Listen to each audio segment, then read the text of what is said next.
is a presentation of ESPN on ABC.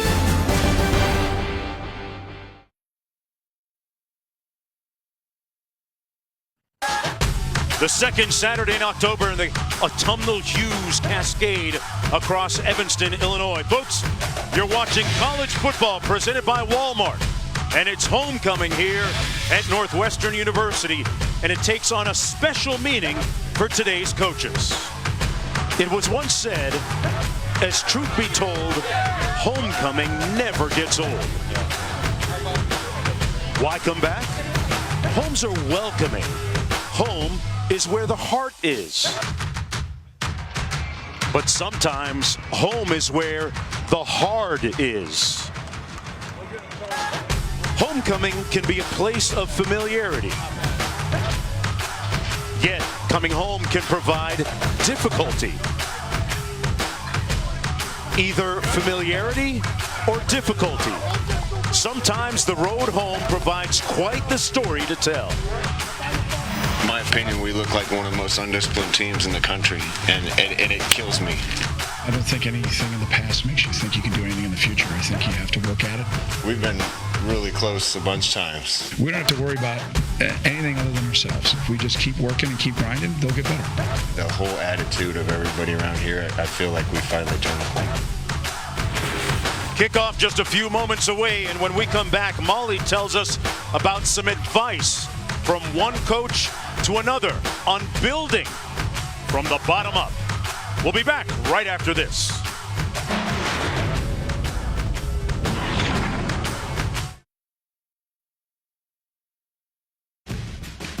Welcome back, everyone, to Evanston, Illinois. You're watching the Big Ten on ABC, and a spectacular view from up top Ryan Field. Northwestern looking for its first win of the season, and Molly has more on the view on building from the bottom up. Molly? Well, Mark, Pat Fitzgerald knows how challenging it is to take over a program, and he told us, if I'm Scott Frost, this is what I'm telling my players. I chose to be your coach. You didn't choose me, so give me 1% of your trust, and I will earn the other 99%. And I spoke with multiple Nebraska players this week. They all said the same thing. We trust Coach Frost. We now understand the culture he wants to instill, and we will do anything for him. And 3 different players even used the phrase, I would run through a brick wall for him. I covered Frost's undefeated UCF team last year. All of his players there said the same exact thing, Mark. Yeah, well, it worked at UCF. He was 0-12 in 2015 and 13-0 last year. And we are underway. Nebraska will receive. Maurice Washington will take a knee. He'll come out first and 10 from the 25-yard line for the Cornhuskers. Mark Jones chopping it up with Dusty Dvorak. Molly downstairs. It's homecoming, and a homecoming for you too, right? Back in the shop, my old stomping grounds, Jonesy. Still got the keys to this city, folks. Hey, when we talk about the Nebraska Cornhuskers, sometimes it's just about winning. It's simple, right? Got to find a way to get a win. 0-5. This program, this illustrious program, has never been 0-6 before. These players need it to feel some confidence, to get those bad feelings away. And for Northwestern, 2-3 this season, they have not won a game yet at home. And they told us all week, we must protect this house. That has been the message all week for Coach Fitzgerald and his crew. 1st and 10, and flags on the first play of the ball game for the Cornhuskers offensively. False start. Offense, number 67. 5-yard penalty remains. First down. That's Gerald Foster, the starting left guard. Nebraska coming off a loss last week at Wisconsin. There's a look at their head coach, Scott Frost. Former player at Nebraska. Has played for a lot of luminaries in the college football coaching fraternity. Here's Martinez firing on first down, complete to Cade Warner. Warner is brought down at the 25-yard line.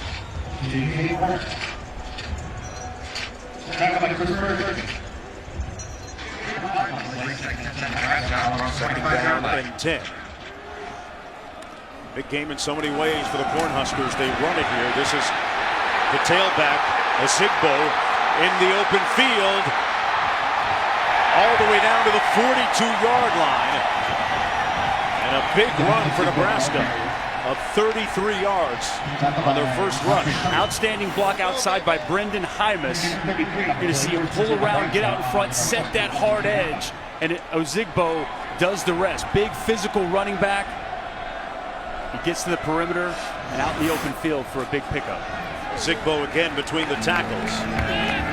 Got about a yard on the play. This is a huge game for Nebraska, folks. No other way to say it. They have never started 0-6 in program history, over 122 years of football in Lincoln, Nebraska. 129 seasons. So a dubious beginning so far at 0-5 for Scott Frost in his first year on the sidelines. Martinez, little play fake, open, Spielman, got it! Touchdown Huskers! That's how you start a game.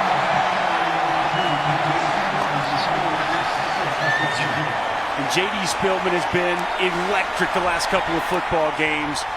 Really does an outstanding job in the open space. He gets open in the middle of the field. Good read by Adrian Martinez. Finds his open target. Puts it out in front where he can run after the catch. J.D. Spielman, so difficult to deal with once he gets the football in his hands. Dynamic playmaker for this Husker offense. He was a freshman All-America last year. Martinez with a 6-touchdown pass of the season. And Nebraska off to a fantastic start here. In just a few plays, they march it into the end zone. And for Spielman, this is his 6th touchdown catch of the year, too. Play action pass. See Spielman work right over the middle. As soon as he crosses Patty Fisher, the linebacker, see Adrian Martinez throw him open. Excellent pass. And as we mentioned, Spielman in the open field. Good luck getting that cat down. Man, is he explosive. Yeah, he had a 75-yard touchdown reception last week in Wisconsin. And if you're Scott Frost, you couldn't have drawn up a better beginning for your team. Big run, big throw. They needed to create some explosive plays. And this Northwestern defense so far this year really has not given a lot up over the top or big chunk plays in the run game. It's exactly what we talked yesterday with Troy Walters, Nebraska offensive coordinator, said we've got to get our quarterback going early. We've got to hit some explosive plays. Check both those boxes on the opening drive. And then it becomes infectious. Winning habits, positive results, building momentum, all important for Nebraska moving forward. This will come out to the 35-yard line. 1st and 10 for Northwestern. A poor kickoff. And the Wildcats will get good starting field position. Kick out of bounds. Kicking team. By rule of the ball, place the 35-yard line. 1st down. That's where Clayton Thorson will take over. Had a good week passing the ball last week, which was about their only option when you consider the state of their running game right now. He threw for 373 yards and 3 touchdowns last week in that win at East Lansing. 1st and 10 for the Wildcats from the 35. Senior quarterback ready to fire. Plenty of time. Completes it at midfield. Flags all over the field. That was Flynn Nagel, his favorite target. It's going to be a pass interference or a hold. Antonio Reed wrapped up Flynn Nagel, but still Nagel still able to make the catch. Pass interference. Defense, number 25. That penalty decline. Result of the play, 1st down. That's going to go against Antonio Reed. Nonetheless, a 19-yard gain on the catch. Good protection up front by the Northwestern offensive line. Plenty of time for Clayton Thorson to deliver that pass. This one complete out of the backfield to Solomon Vault. Vault run out of bounds. Couple of passes already for Northwestern. Last week had a tough time running the football against a very staunch and stout Michigan State defense. 2nd and 11 on the loss of 1. This is Vault again. And Vault is going to be brought down right near the line of scrimmage. Akinmuladun, Freedom Akinmuladun making the tackle, the 6'4" senior. Nice game. Nice job running by Dedrick Young. Getting outside. See Freedom inside. Look at Young run to the football. Quality job getting to the sidelines, forcing Vault back in to his defensive linemen that are running after in pursuit. 3rd and long.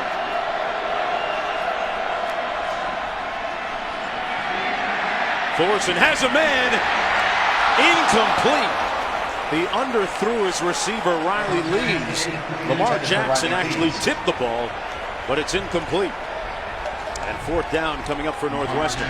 That's a throw that the senior quarterback, Clayton Thorson, has to make. He's got plenty of time, good protection up front, and he's got an open target down the field, and the ball is underthrown.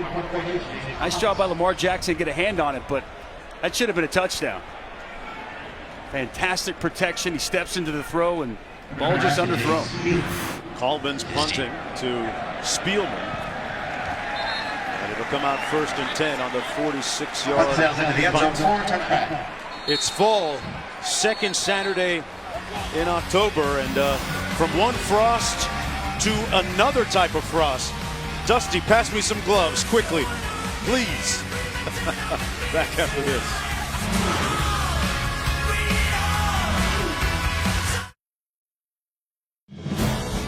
And welcome back, everyone, to Evanston, Illinois. Here's a look at Wendy's Fresh Look, giving fans more on the hottest topics of the day. 4 Power 5 sophomore team captains this season: Fisher, Pass, Jackson, and Borland.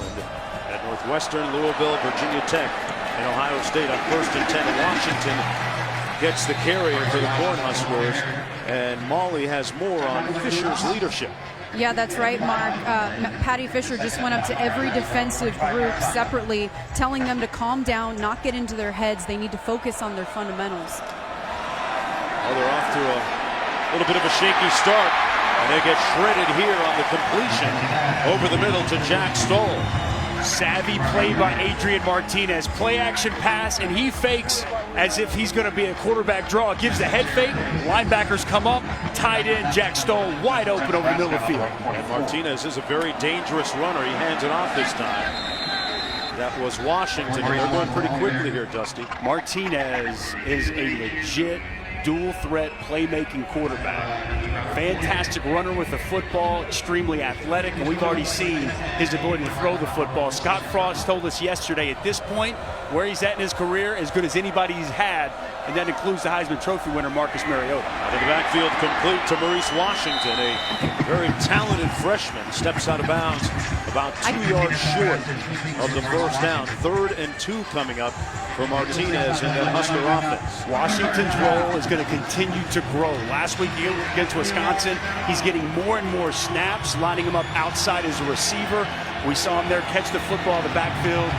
Very talented young freshman who's only going to continue to get more and more touches as this season progresses. 3rd and 2. Little decide option, and Martinez gets the first down. Last week had 441 total yards of offense, albeit in that loss against Wisconsin. A young man that had originally committed to Tennessee and then decommitted. Ended up deciding to go to Nebraska in the wake of Scott Frost taking the job there. Hand off to Zigbo. Check that was Washington again. Picks up 3 on the play. But Martinez very much the catalyst, and just 18 years old. Washington asking him to come out. Looks like he's a little discomfort there with his hand. Mark, you mentioned Martinez's age. His teammate Stanley Morgan Jr. didn't even know that he was only 18 years old. He found that out last week. He said his composure and his maturity is beyond his years. Certainly shown that so far early in the season. Showing a little bit of poise here, slides in and got hit hard at the 36 by Patty Fisher. And they might be taking a look at this one. A 5-yard gain on the play. Look at this hit. As he goes into the slide. With the shoulder. I think he's going to be okay. But that right there, as you saw, that rush lane open up just a little bit. Martinez saw it, and he took advantage for a nice pickup. Zigbo on the carry. And he's going to get enough for the first down. Zigbo will move the chains for Nebraska. Coming up next on ABC and ESPN2, a Pac-12 showdown in Eugene. Number 7 Washington against 17 Oregon at 3:30 Eastern, 12:30 Pacific. Then at 7:30 Eastern time, 4:30 Pacific on ABC. A huge Big Ten tilt in the Big House. Wisconsin, Michigan in Ann Arbor. Both games live on the ESPN app. You can watch the game anywhere. Martinez into the boundary on the toss, and well read and played by that Northwestern defense. Gallagher making the tackle and a loss of 2. Nice play initially by Gaziano, the defensive end. He takes the quarterback, forces Martinez to pitch it into the boundary, and Gallagher, aggressive, runs extremely well, tracks it down for a tackle behind the line of scrimmage. I like this Northwestern defense. Kind of solid, steady, don't give up a lot of big plays. Fundamentally and structurally sound. They play with great technique and great effort down in and down out. Martinez hands it off again. Zigbo down to the 28-yard line. There was a missed tackle by Patty Fisher, a 6-yard gain for Nebraska. A little jump cut for a Zigbo. He's typically a guy who's going to run you over, not make you miss. Troy Walters had a great quote. We'll tell you about it after this. Just a little jumper. Whoop. Pops right out of the way. Outstanding job. Coach says he'll always get you 5. If you want 2, he'll get you 5. If you want 5, he'll get you 5. If you want 15, he'll get you 5. That's steady. 3rd and 6. Martinez going up top. Incomplete. Intended for Stanley Morgan Jr. working against Montre Hardage, their best cover corner. That's a nice matchup there on the perimeter, partner. Going to be a great matchup to watch all day. Good on good. Montre Hardage can flat out lock people down as they did last week against Michigan State. And Stanley Morgan, big physical wide receiver that they love to get the football to. Tight coverage down the sideline. But I like Martinez taking his shot down the field and seeing if his senior wide receiver can make a play. Barrett Pickering from 45 yards out. This would be a career long, should he make it. And he rings it off that right upright, no good. Had plenty of distance on it. So Pat Fitzgerald's defense gets a win on that sequence. Timeout on the field. When we come back, a closer look at some of the great facilities here at Northwestern University. Hey, we told you about building. You'll see evidence of it on the other side.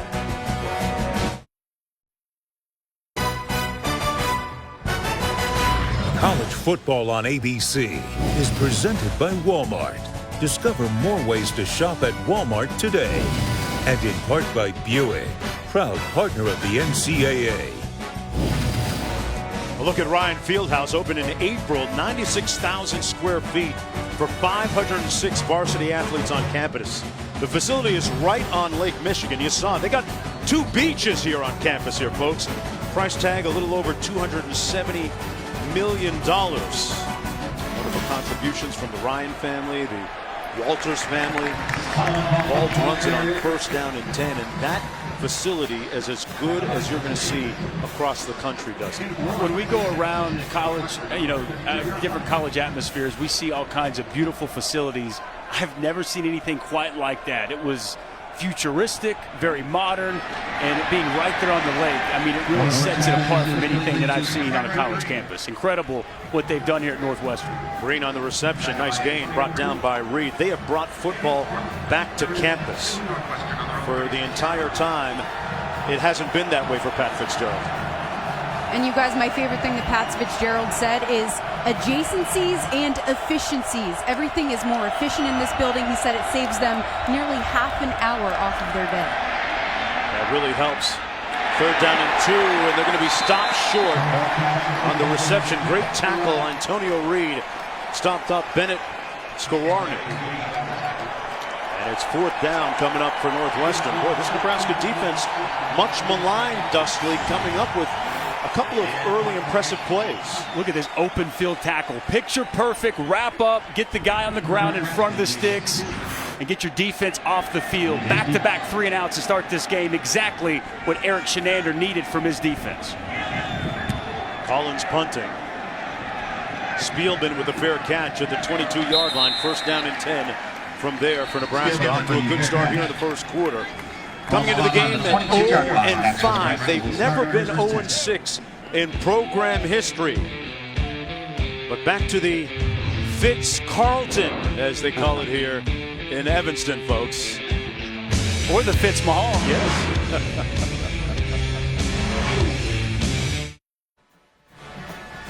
Back here in Evanston, Nebraska is up and Scott Frost is fired up here, but disappointing for him, his versatile back, Maurice Washington, is in visible pain. His medical training staff are looking at his left hand. He had a hard time closing it into a fist. A couple players checked on him and said, "We need you," and he just shook his head, guys.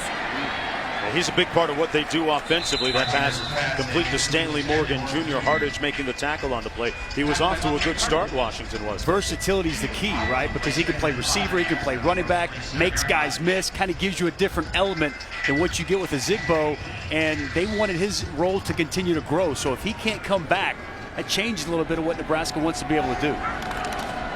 Martinez complete out of the backfield. That Spielman made a great move to make a tackler miss and ends up about 3 yards short of the first down. Take one more look at where Washington was shaken up. It was right after that play. He came off the field holding his hand. 3rd and 3 for the Cornhuskers. Northwestern barely able to get the proper personnel in the field as Nebraska changed personnel, as did the Northwestern defense. Martinez completes it out of the backfield. Great open field tackle by Hardage. He chopped down Ozigbo. A gain of 1, but it's 4th down and a couple coming up, and Ozigbo getting up slowly. Excellent job. Zone coverage for the Northwestern Wildcats.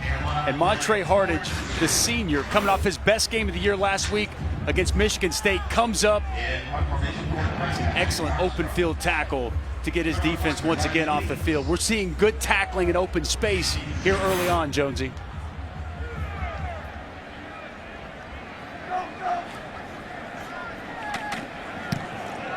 Came after the punt by Armstrong. Lee's back there, watches it bounce, and it dribbles all the way out of bounds to the 30-yard line. Let's go back to the studio. I know Cassidy Hubbard got her diploma from this school up here called Northwestern, right, Cass? Sure did, Jonesy. I'm proud of it. Here with your DirecTV, more for your college football thing. Iowa, Indiana, Nate Stanley to TJ Hawkinson, 9 yards. Hawkeyes up 7-3. This game you can see on ESPN2. Back to you, Mark. All right, Iowa, of course, a big game next week at home against Maryland, and we'll be there to call it for you. Joe Moten in the backfield now. 1st and 10 for Northwestern, still trying to get some semblance of offense. Thorson to the sideline. They're going to rule it complete to Jefferson. Here's a look at the standings up to date in the Big Ten. As we mentioned, Northwestern 2-3, but they're 2-1 in conference play, so still very much in the race. Iowa very much in the race in that western side. On the other side, boy, it's tough sledding in the East. Ohio State, Michigan playing great football, and Penn State. Thorson on the quick slant, complete. That's his favorite target, number 2, Flynn Nagel. Check that.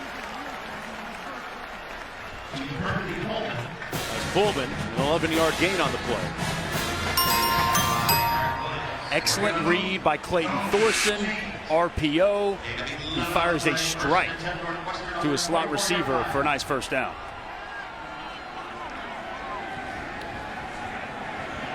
Boy, no pressure on Thorson at all. Completes it to Moten. About a 2-yard gain on the play. They want the 3-man rush. They're going to drop 8 into coverage. They want to dedicate way more bodies on the back end of their defense, so there was no pass rush. Clayton Thorson all day to survey the field. Excellent coverage in the back end. He's got it up and down to his check down for a very minimal gain.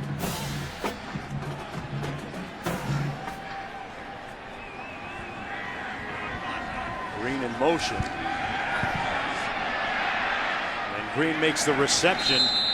A little gain on the play. Good pressure that time by Boodle. It was in Thorson's face a little bit. 1-yard pickup on the play. Clayton Thorson still working his way back. He tore his ACL at the end of last season.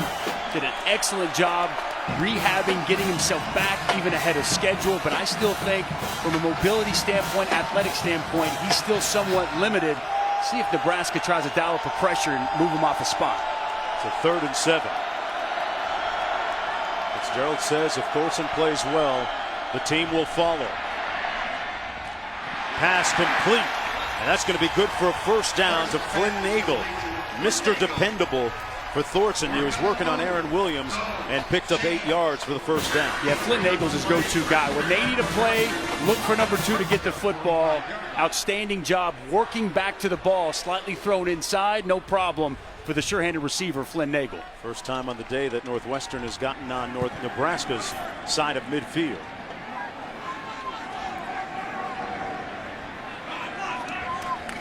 They fake the jet sweep and go straight ahead between the tackles. And a nice gain by Moten. Picked up about 8 on the play. Changing personnel groupings for Northwestern. They've been spreading out Nebraska quite a bit. Now 2 tight ends in the game, and they go more of a power football between the tackles.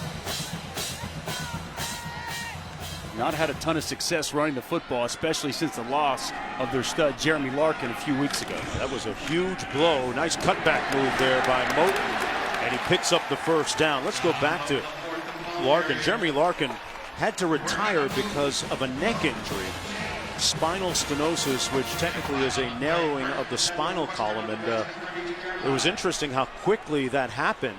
He was complaining of stingers in both shoulders, saw the team doctors, and they quickly diagnosed it, thankfully for him. Now it's Coach Larkin. Yes. Picked up the whistle and took off the pads. 30 seconds to go. Moten again. Well, this was the headline. Retiring from football effective immediately due to a recent diagnosis of cervical stenosis. Not a life-threatening condition, but prevents him from participating in football. You know what I thought was so impressive when we talked to starting right guard Tommy Doles? He said, you know what made it easy to deal with is that Larkin came to them and he said, guys, this is the end of the first quarter. He said, guys, I'm going to be just fine. You know, this is just football. I've got a lot better things in life to look forward to, and that helped the entire team be at ease with the loss of their star running back. That's the end of the first. More from Evanston after these message and a word from our ABC stations. Everyone has their own thing. Every one of us is unique. There's no one. Well, as we honor those who serve, brought to you by Navy Federal Credit Union. Yeah, that was the scene prior to the game. Pre-game, John Hart parachuted into Ryan Field before the game, delivering the game ball. He's a retired U.S. Army Special Forces Master Sergeant of 22 years from Cincinnati with over 19,000 skydives. What a great scene prior to the game. Ninth play of the drive here for Northwestern on the 31. The handoff to Moten and nowhere to go. Brought down nicely. Tried to get to the edge, but couldn't get there. Luke Gifford, one of the guys to arrive first for the Cornhuskers. Mo Berry, one of the true leaders of this defense. Watch him as he runs and as he gets outside and he tracks the football. Gets over the top of the block, actually hurdles over the offensive lineman to make the play behind the line of scrimmage. Plays with outstanding effort and energy. Really loves the game of football, and it shows on the tape. Loss of 3 on the play, 3rd and long. Key down here for the Wildcats.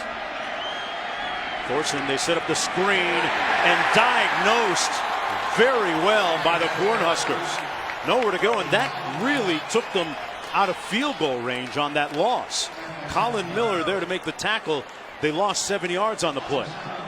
3rd and long. Thought maybe they'd catch Nebraska, bring in extra pressure, so they dialed up the screen. No pressure came. Outstanding job reading the screen and making the play. Once again, Nebraska forcing a Northwestern punt. Just underway here in the second quarter. Jake Collins punting again. Spielman watches it go over his head at the 10-yard line. And Martinez 98 yards away. 92 yards away. Start up on the 8-yard line. A poised and prodigious freshman ready to take the reins of the offense for Nebraska when we come back.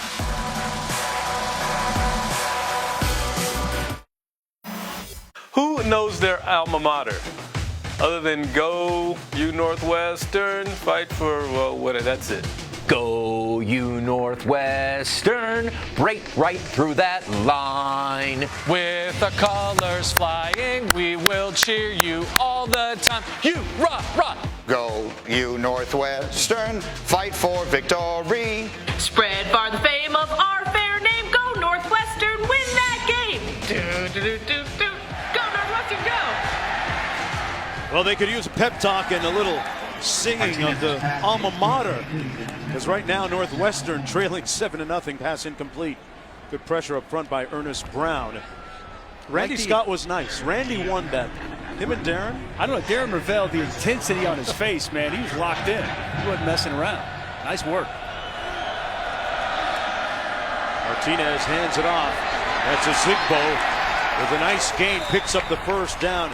Cassidy, I thought you were wonderful. You did it with a lot of spirit. Back to you in the studio.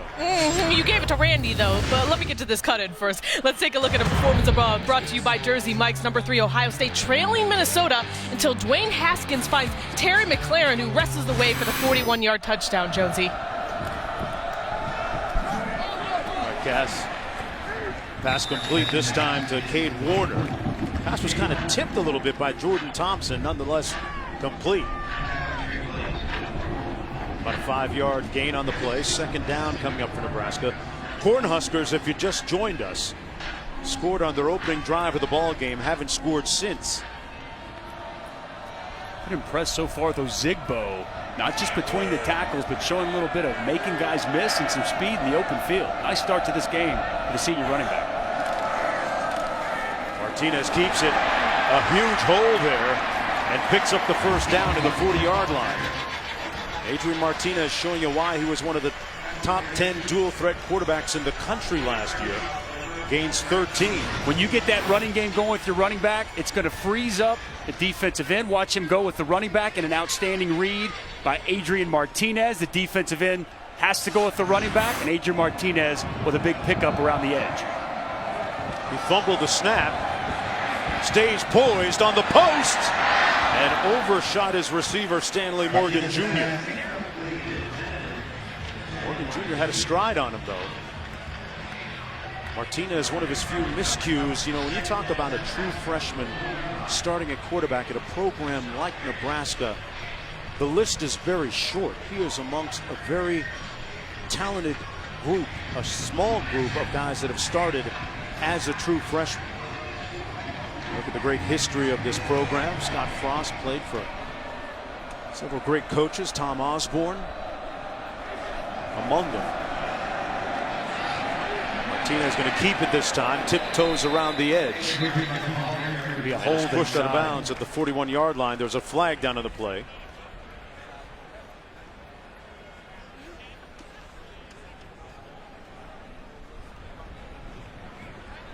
Let's see what this call is.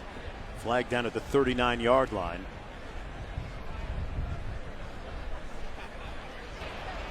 Holding. Offense. Number 67. 10-yard penalty. Replay. Second down. That's going to go against Gerald Foster. Time now for our Aflac trivia question of the day. Aflac! Adrian Martinez is the third true freshman to start a quarterback for Nebraska. Who are the other two? Now the one. I think I know one. I nailed that one. I think I know one. I hit that buzzer quickly. Second one is a little bit more difficult. Boy, little jet sweep action. J.D. Spielman. They had a jet sweep player going in each direction, Dusty. Gallagher made the tackle on the play. I like the creativity and the misdirection, finding a way to get J.D. Spielman the ball in open space. You got to give a lot of credit to Northwestern for not taking the bait, staying true to themselves, and keeping it taint outside. Martinez on the play fake. Plenty of time again. Underneath to a Zigbo, and he's brought down at the 40-yard line. Gain of 7 on the play, and another flag way downfield at the 32-yard line. I guess in the neighborhood of defensive holding.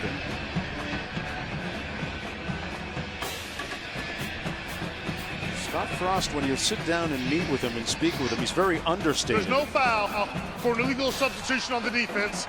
The man got off the field. Fourth down. So fourth down coming up. Well, he's understated when we speak with him, but not there, Dusty. Well, you're not going to find a more competitive guy anywhere in college football than Scott Frost. Telling us yesterday that he was a kid. I think he was 7 years old. He showed us the scar on his hand after he lost a Monopoly with his family. He punched a chandelier over the table. Fair catch called by Riley Lees. back at the 19-yard line, a 41-yard punt, nothing on the return. Scott Frost likes to win, folks, and when he doesn't, better back up. Back after this.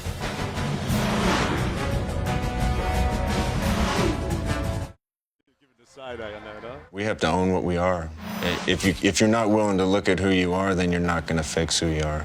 Right now, we're on hard times. We're going to look back on these times someday with a little bit of a smile. You need to rejoice in your suffering sometimes because it develops perseverance. Well, Scott Frost has been very outspoken about his team's lack of execution and discipline at times early in the season, but slowly those who are not buying into his philosophy have left, and the guys that he's with now are ready to ride. 20 players since he took the job in December, non-seniors, have left the program. Thorson to pass, taking a shot up top, one-on-one, and incomplete at the 41-yard line. That soundbite, meanwhile, a moment ago from Tom Rinaldi's wonderful piece with Scott Frost. Excellent piece on game day today. Prior to the pass, holding, defense number 24. 10-yard penalty from the previous spot, automatic first down. I think the biggest point for me, though, I don't know if it's a negative necessarily that 20 guys have less, right? I mean, sometimes it's addition by subtraction. And when somebody comes in and wants to instill a new culture, you either buy in or you get out. Thorson hands it off, and that's Bolt out to the 32-yard line. Folks, remember now, you talk about huge turnarounds. Scott Frost took an 0-12 UCF program in 2015, and then they were 13-0 2 years later in 2017. That's nothing short of miraculous in college football. That pass complete to Flynn Nagel, who has the first down at the 48-yard line. I mean, Dusty, put that into perspective for me. That's not easy at Division I FBS level, right? That's not easy in high school, man. To go from winless to undefeated, and watching that season last year as we got a chance to call one of their most memorable games against South Florida, the buy-in from those players, the relationships between players and coaches was oh so real. Thorson lobs it up down the sidelines. That's going to be incomplete at the 25. Skowronek was working against Lamar Jackson. So 2nd and 10 coming up. That last first down pass to Nagel, that's the NFL type arm people talk about, from the far hash all the way to the numbers. Big time throw to move the chains for the Northwestern offense. Clayton Thorson, the senior quarterback, coming off a serious injury last year. Moten in the backfield. Thorson completes it at the 34. That's going to be enough for a first down to Jefferson. Nice looking throw. Going to roll the pocket, get Tommy Doles out in front, the guard, pull him over. Boo squares his shoulders, fires a strike to the sidelines. Excellent throw by Clayton Thorson. 17-yard completion, 1st and 10. They go empty. Complete over the middle down to the 25-yard line. That's Moten again working against Luke Gifford. And a gain of 9. Offensive line doing a nice job keeping Clayton Thorson clean.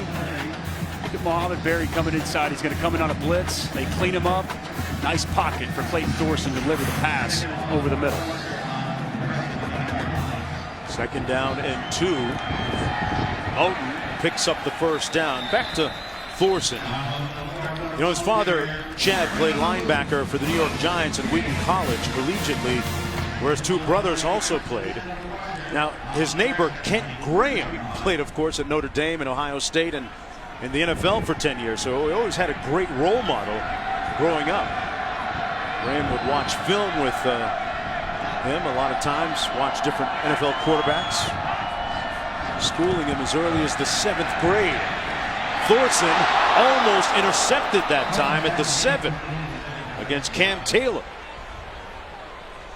Well, folks, this week on Sunday NFL Countdown, we're taking you inside the Patriots locker room with a story behind the "oh yeah" mantra that has capped off every New England victory for more than a decade. Did I do that right, Dusty? Yeah, you did it right. Plus, all access in the City of Angels with Jared Goff, who has led the Rams to a 5-0 start. Sunday NFL Countdown at 10 a.m. Eastern on ESPN. Sean McVay and that offense is pretty impressive out in L.A. Patriots-Chiefs game. It's going to be a good one Sunday night. On the handoff, this is Vault.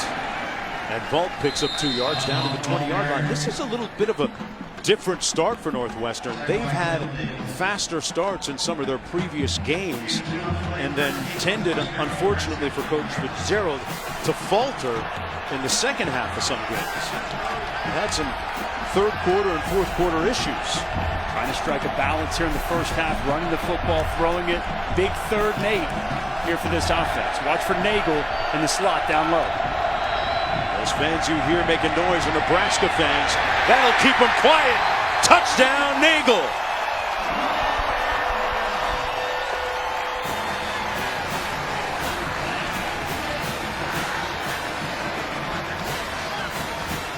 Big Red Nation has nothing to say after that touchdown catch by Flynn Nagel. He was lost in coverage. The Nebraska defense can't lose Flynn Nagel on a 3rd and 8. You know that's where Clayton Thorson wants to go to first. He's wide open. Nice passing catch for the touchdown. The extra point good. And on homecoming, we're tied at 7 apiece with 7:41 to go in the first half.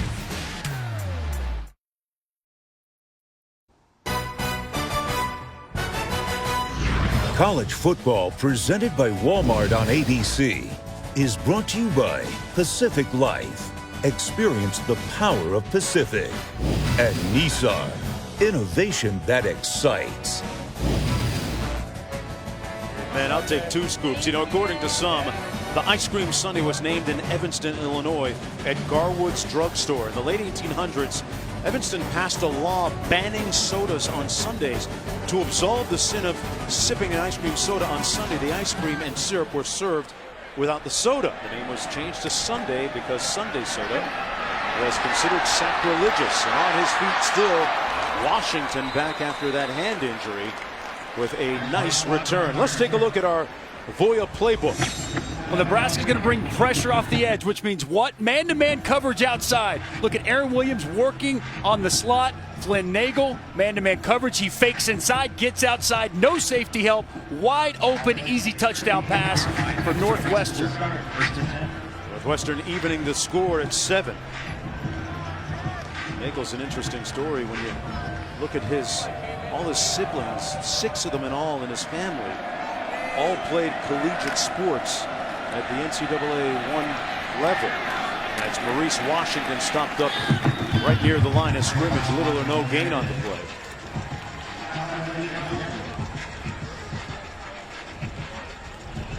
Look at Washington there. Washington, a talented tailback. Talked about him being highly touted. Washington, Ohio State, LSU, USC all offered him scholarships. Signed it on Nebraska. Just good news for Scott Frost. Here's Spielman. And Spielman picked up about 4 on the play. Let's get back to today's Aflac trivia question. Adrian Martinez, the 3rd true freshman to start a quarterback in school history. We got 1. Tommy Frazier. Tommy Frazier's the dude, no doubt. Cody Green is the other. In 2009, Martinez fires high at midfield, incomplete to Cade Warner. Tommy Frazier, of course, great quarterback for Nebraska out of Bradenton, Florida. He was a maestro at running that option. He was a dude, Jonesy. Yep, he was that dude. That was back in their prime. 94, 95, and then again in 97. Yep. Scott Frost led Nebraska Cornhuskers 3 out of 4 years national champions, and head coach there trying to restore Nebraska back to that type of national prominence. He's done a nice job of going back to the past and restoring some of their great history. The punt out the back of the end zone. 57 yards in all. Scott Frost talks about connecting the past to the present and getting Nebraska back to where he feels they belong. On the shores of the city of big shoulders, Chicago in the backdrop. We're up the street in Evanston. Back after this. The college football playoff lives on ESPN. First and 10 for the Wildcats from their own 20. The pass complete to Flynn Nagel, who got a touchdown a moment ago to even the score. He picks up 8. This was the scene pregame for the two coaches on opposite sides of the field today, both though coaching at their alma maters. With that, there are some special challenges. Some good, some not so good on the toss to Vault. He's going to be stopped up right near the line of scrimmage by Khalil Davis. Dusty, look good coming down the line there. Oh, outstanding hustle by the big defensive lineman. Running to the sidelines and making the play before Vault can turn it upfield. Love to see that kind of effort down the line of scrimmage by the big boys. 3rd down and 2.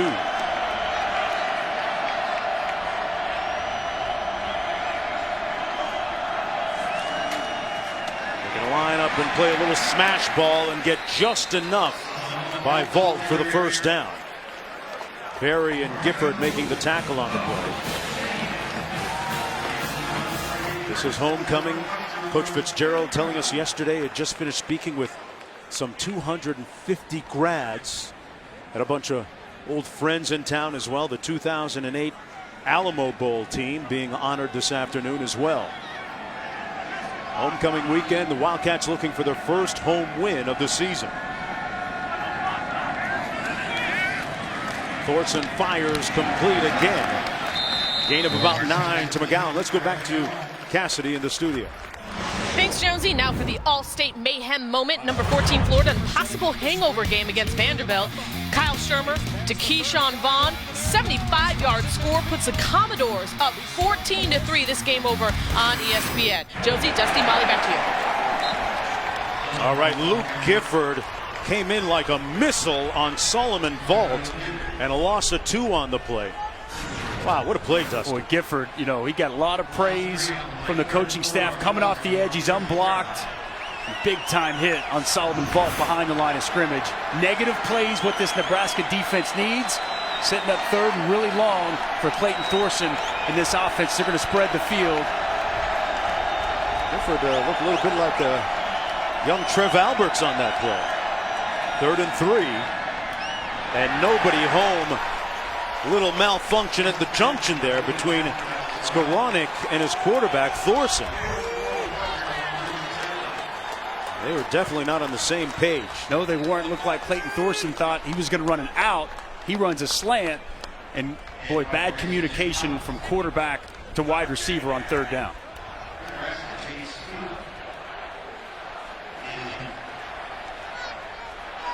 Spielman back at his own 28.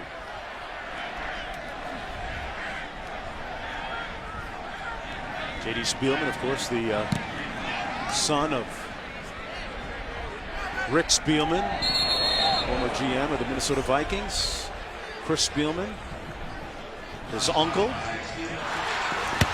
Well, this season, for every field goal and extra point made by participating universities, Allstate will make a contribution to the university's General Scholarship Fund. Thank you, Allstate.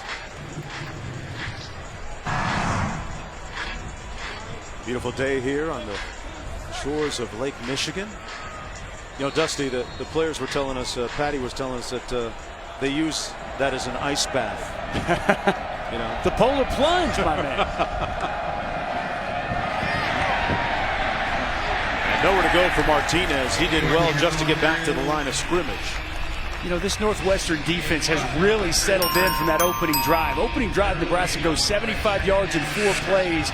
They had chunk plays of 33 and 42. Since then, it's 111 yards on 25 plays. Again, really settled in. Played some quality defense for the majority of this first half.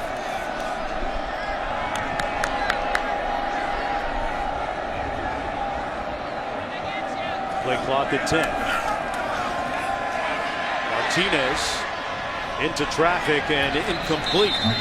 Double coverage there on J.D. Spielman. It'll be 3rd down and 10 for Martinez. Scott Frost said that during bowl prep last year when he was still with UCF, He flew to Nebraska when he got wind of the fact that Martinez had decommitted from Tennessee. Flew from Nebraska to Fresno to meet with the quarterback and his parents. Came back in time for the next bowl practice, and he had in the process gotten a commitment from Martinez. That was a trip well worthwhile for the head coach. He's got Martinez there for years to come.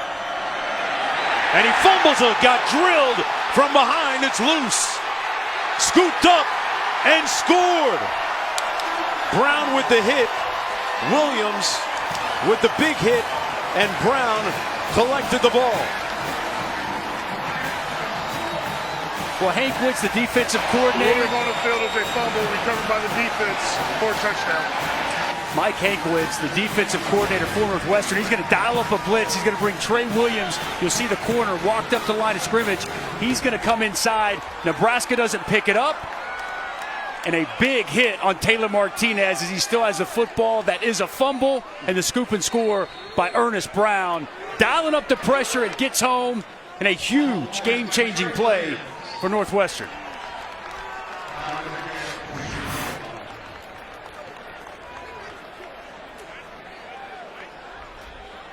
Mike Hankwitz has been around football for a long time. Several different schools. They're going to kick the extra point. The touchdown will stand on the scoop and score. Hank pointing out the fact that his defense has only given up more than 21 points once this year. I really don't put that on. Oh yeah, that ball's out. That's a fumble. It goes backwards, no doubt. Big time hit by Trey Williams. You know, when you get a clean shot like that, you don't just want to get the sack. You want to get the ball out. Create a takeaway, create a turnover, and then obviously just a cherry on top when you can scoop it and take it to the end zone.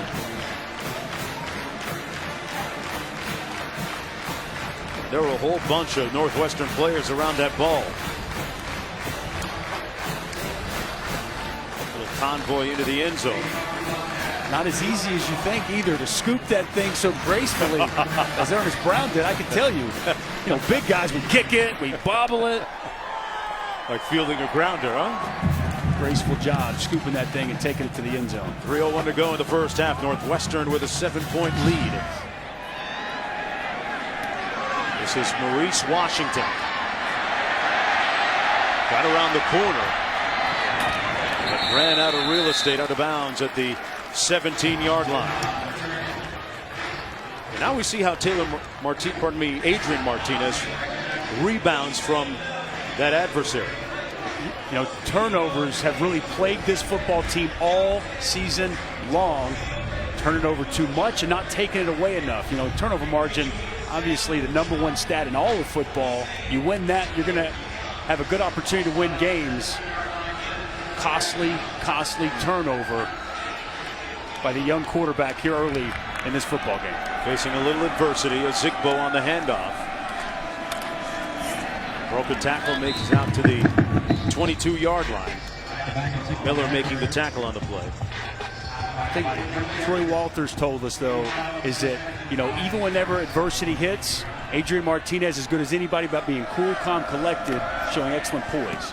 There he is. Fires complete, but that's going to be about a yard short of the first down. Mike Williams making the catch on the play, a pickup of 4. Coming up, the State Farm halftime report. Cassidy Hubbard in the studio.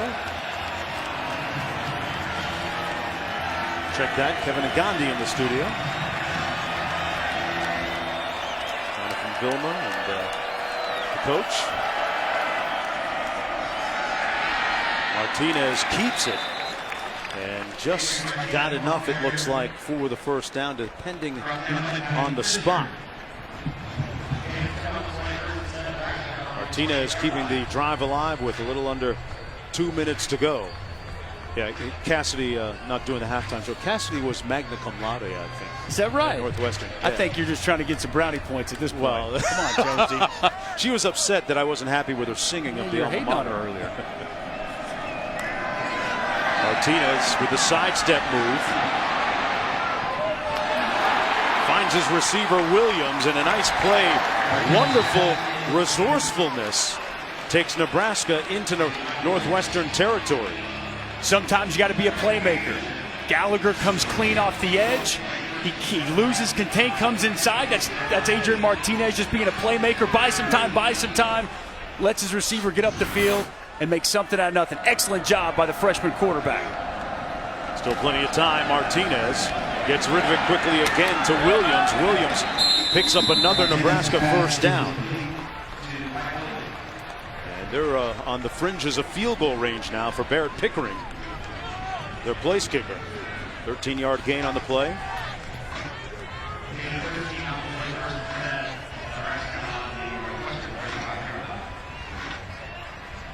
Been a quiet afternoon so far for Stanley Morgan Jr., one of their leading receivers. Spielman has their only touchdown.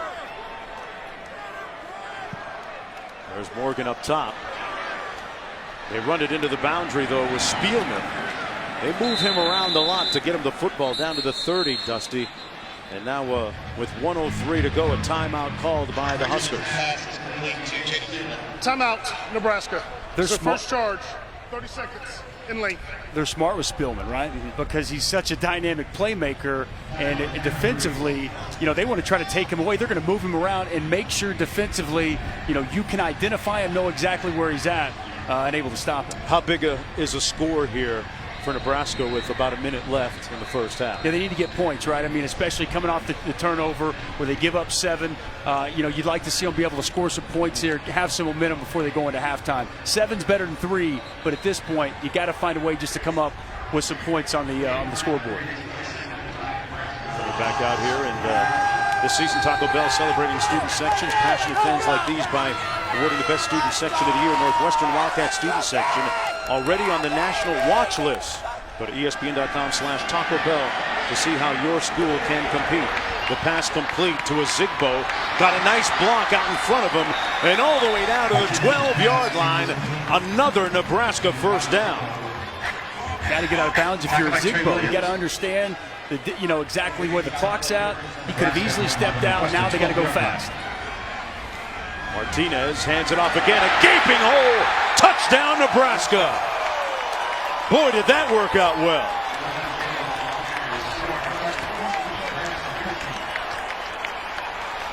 Well, that's why he didn't step out, right? Had it planned the whole time, partner. Outstanding job on the interior of the offensive line for Nebraska. Tanner Farmer, Gerald Foster, Bo Wilson opening up a gaping hole for a Zigbo. Zigbo with his 4th rushing touchdown of the season, 13th of his career.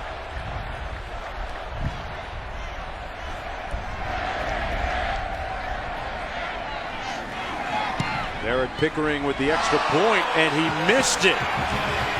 He shanked it to the right. So the true freshman with a rare miss.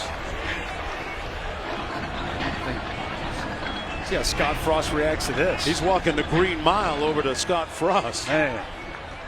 He's already missed a field goal. Now he misses an extra point. Maybe Scott Frost needs to cool off before he goes over and talks to his kicker. How about the big uglies up front for Nebraska? They needed to block better. You see Farmer on the inside the center. How about 56 Bo Wilson? He seals his guy off. Massive hole for a Zigbo as he walks into the end zone. He's put together a heck of a first half here in Evanston today. Guys like Dave Remington and the old school Nebraska guys would have been proud of blocking up front like that, huh? Then some dudes on the offensive line come to Nebraska. Scott Frost wants to bring those glory days back. He's had people like Jason Peter, Mike Rucker, Grant Wistrom all come in and speak with the team. Looking for their first win of the season, trailing by 1. It'll be 1st and 10 from the 25-yard line. This was what it looked like for Scott Frost after that missed extra point. Past the Excedrin. It has been a very trying year so far, but he likes to tell us addition by subtraction sometimes. The guys that are there now, he feels, have turned the corner because the players that weren't buying in have left. He's got players holding other players accountable now. They said Purdue was that turning point. Forcing over the middle, complete. Out to the 33-yard line. Skowronek making the ground. They got 3 timeouts remaining with 32 seconds to go. Time coming off the clock here. Got to go fast.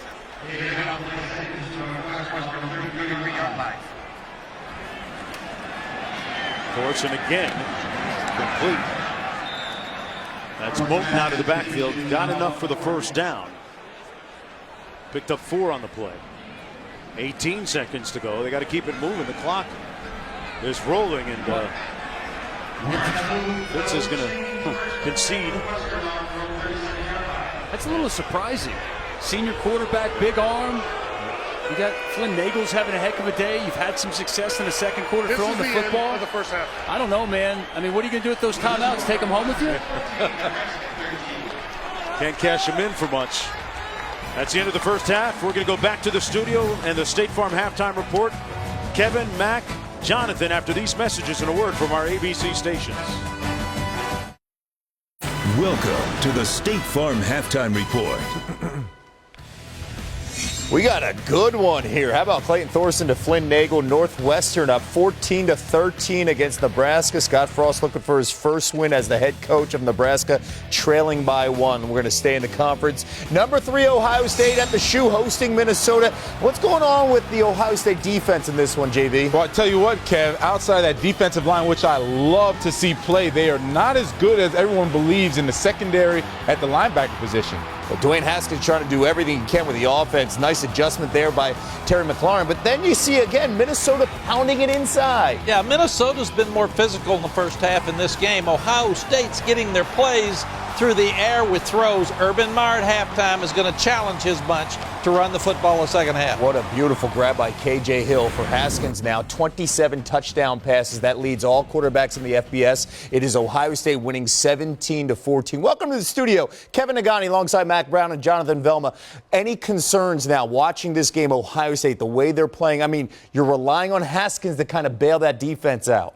Well, there's always a concern if you're not as physical as the other team. Minnesota's more excited about this game than Ohio State. Ohio State will win the game, but give P.J. Fleck some credit because his teams play hard and they're well coached. Yeah, my concern is the execution because Greg Schiano likes to play the press man, whether it's a man-free or two-man defense, and I don't know if that will hold up later on in the season against better teams or better defenses going against Dwayne Haskins. And you got to stay balanced because Haskins may not be great every week. They've only rushed for 44 yards the first half. That's surprising, right? That's a concern because Minnesota's rushed for 109. We'll see if that changes in the second half. Meanwhile, Florida, another ranked team feeling good coming off that upset of LSU, but on the road in Nashville.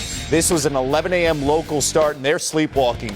Felipe Franks picked off here. The turnovers just crushing the Gators, Mac, early. Yeah, this is definitely a sleepwalk. You're at 11 o'clock in the morning Central Time. You just got through with LSU. You got Georgia coming up, and they don't have great respect. But, Mac, here's the thing. Florida's not good enough to sleepwalk. Georgia can sleepwalk. Alabama can sleepwalk. Florida cannot because the score is telling us Florida better wake up. They're not as good as they think they are. They definitely read their press clippings all week long. Yeah, their defense is outstanding, and then they let this happen. This is a little ridiculous because Sean Vaughn going 75 yards and the Jamari Wakefield going in. They're not as physical right now. They've got some frustration going on. They've got penalties. They better wake up or they're going to lose it. We do know that those 20-year-olds don't know whether they're good enough to sleepwalk or not. Well, now they do. They're going to be told at halftime. By the way, the last time the Gators lost in Nashville, 1988, they're losing. Not a lot of offense from Auburn this season. Some question marks there. And taking on Tennessee, Garantano to Ty Chandler, 42 yards. We're tied at 10 apiece. Yeah, this is a dangerous game for Auburn because Tennessee's played better. They still haven't won. And Stidham makes some great throws, but he's also had 2 turnovers for interceptions today. They can't turn the ball over and beat Tennessee. Still got to run the ball better because this was a huge play for them. But again, it's a space play. Anthony Schwartz there, that little hesitation, all about the yak. And right now, Auburn up on the Plains. Iowa, don't sleep on the Hawkeyes here, JV. I'm not sleeping on them, Kev. 4-1. They're rolling in on the road against Indiana. Indiana with a good offense. We saw them last week against Ohio State. But Iowa doing a fantastic job keeping pace in this game with that Indiana offense. Yeah, meanwhile, Nate Stanley always taking advantage of the tight end play. Noah Fant right there. Nice catch there. And then Stanley escaping the sack, still keeping the play alive. Right there. Big Brawley gets out of the sack with a nice touchdown to Nick Easley right there, putting them up 21-10. Well, and the truth is, Iowa's defense is better than their offense. So they're playing great defense in this game as well. Meanwhile, Maryland at home against Rutgers first quarter. It's Ty Johnson off tackle. Bye-bye. Yeah, Rutgers is really struggling, but I am impressed with Maryland with all the things that have happened around their program. These kids seem to show up and get ready to play each Mac, they got some playmakers too. Tavon Jacobs, as you see Kasim Hill rolling out, and he finds Jacobs in stride. 24-0 at home. They are shutting out Rutgers. Meanwhile, Oklahoma State. Whoa, man. Ooh, this barn burner. Ooh. Yeah. A lot of points right there. In Manhattan, it's Oklahoma State with a 3-point lead. Wow, 6-3. We need some touchdowns. We're not seeing it right now from the Cowboys or the Wildcats. Coming up, these guys, much more. We got a great slate of games coming your way, including some star power at the quarterback position. I want to know who they think is going to win, Washington or Oregon. Find out. The State Farm Halftime Report is brought to you by State Farm, here to help life go right.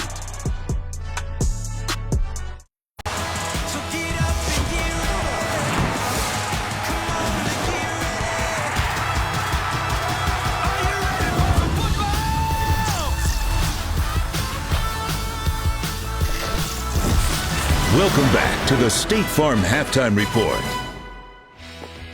We had some Friday Night Football. State Farm here to help teamwork go right. It looked like Tulsa was going to knock off number 23 USF, but the Bulls overcame a 14-point fourth quarter deficit to win by one. You see Blake Barnett's 32-yard completion to Tyree McCann, setting up the Kobe Weiss game-winning field goal, and woo, Charlie Strong on the road. Yeah, just one team knows how to win, the other team's struggling. Yes, and the Bulls remain undefeated. Another team in the conference undefeated, that is number 10 UCF at Memphis. This is a key game here, and UCF's favored by 5.5, but Memphis can give them a run here, JB. They could give them a run for their money. We see Mackenzie Milton here. He's been all-world for UCF, but Memphis has a run game. We're watching the pass game, but Darrell Henderson is awesome. He has been outstanding all season long and is going to give UCF defense all types of fits. He's averaging 12 yards a carry.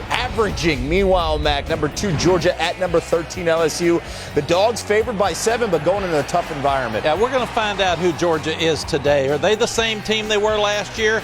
And Jake Fromm's got to be the difference. They've got some injuries up front in their offensive line. They can run the ball on the road with Swift, but Jake Fromm has kind of been under the radar. But he's got 12 touchdowns and 2 interceptions. But LSU plays great defense. So how will Joe Burrows play? We know how LSU will play. Environment's going to be great. It'll be tough. Speaking of a great environment, Eugene, these two teams hate each other. Washington at Oregon. This game on ABC and ESPN2. The Huskies on the road favored 3.5 points here, but this is all about Justin Herbert, right? Yeah, what a rival game. 12 straight wins for Oregon. Washington's won the last 2, but I'm so impressed with Justin Herbert. In Big 12 games, he's averaged completion percentage over 76%. Pac-12. He's Pac-12, excuse me. He's also a guy that's averaging over 42 points a game. He's the quarterback to watch. Meanwhile, number 9, Texas, jumping into the top 10 after the Oklahoma win, hosting Baylor on ESPN. Well, this will just be, will Texas forget about Oklahoma last week and go back and play? Baylor's done a great job moving the ball, but Texas has not turned it over. Sam Ehlinger's playing really well. Baylor has not played well on defense. Oklahoma last week didn't play well against the Texas offense, so expect a lot of points in this game today. All I want to see is, can Texas handle success? That's Texas the key, will right? handle success, and they'll win today. How about Michigan, number 12 in the land? It's our primetime game in the Big House, hosting number 15 Wisconsin, JB. Yeah, we see Jonathan Taylor. I love watching him play. He has been awesome. Fumbles the ball a little bit too much, but look out. Michigan has found their identity, has found their groove, and defensively, they are tops in the nation. Yeah, they have won 5 straight after that opening loss against Notre Dame, and more when you look at that loss, you're like, okay, Notre Dame, okay, all right. By the way, this stat is really wild. Jim Harbaugh and the Wolverines are 0-5 when game day shows up. Why? What's the difference tonight? What will be the difference here where they can get that first win? Well, game day shows up when you're playing really good teams. Yes. So that's one of the problems. But give Michigan credit. Number 1 in the country on defense. They've changed their identity back to a Jim Harbaugh offense. They're being physical. Higdon can run the ball, and Shea Patterson's grown up. He's not throwing the interceptions. They're totally different than they were in the first game against Notre Dame. Yeah, and speaking of different, Wisconsin defensively is not as good as they were last year. They still have some good pieces, and they still play fundamentally sound, but Michigan can run the ball on that Wisconsin defense. We know Michigan's going to stop the Wisconsin run game, so it's really about can Alex Honeyberg, get ahead and get some yards against Michigan's defense. Good Loudermilk. Yes. Defensive end for Wisconsin's out, starter today as well, which could affect their defense. All right, well, we'll see what happens. We'll see if there's going to be like some toughness, physicality, because we're seeing that right now in Nashville. How about a brawl breaking out between Florida and Vandy? Video coming your way. The State Farm Halftime Report is brought to you by State Farm, here to help life go right. The brand new ESPN app, now with ESPN Plus. Get more ESPN and download now. Okay, tempers flaring here. I'm not sure if it's a brawl, but you see some video here, and that is Dan Mullen losing it. Blindside block on a special teams play. By the way, Florida is down 21-10 at Vandy. Derek Mason had to come over. They had to make sure that one of the kids was okay who was hit on that block. And coaches sticking up for their guys. We'll keep you up to date on that. But right now, it's Florida trailing 21-10. And it's Nebraska down by 1, kicking off, coming up after this.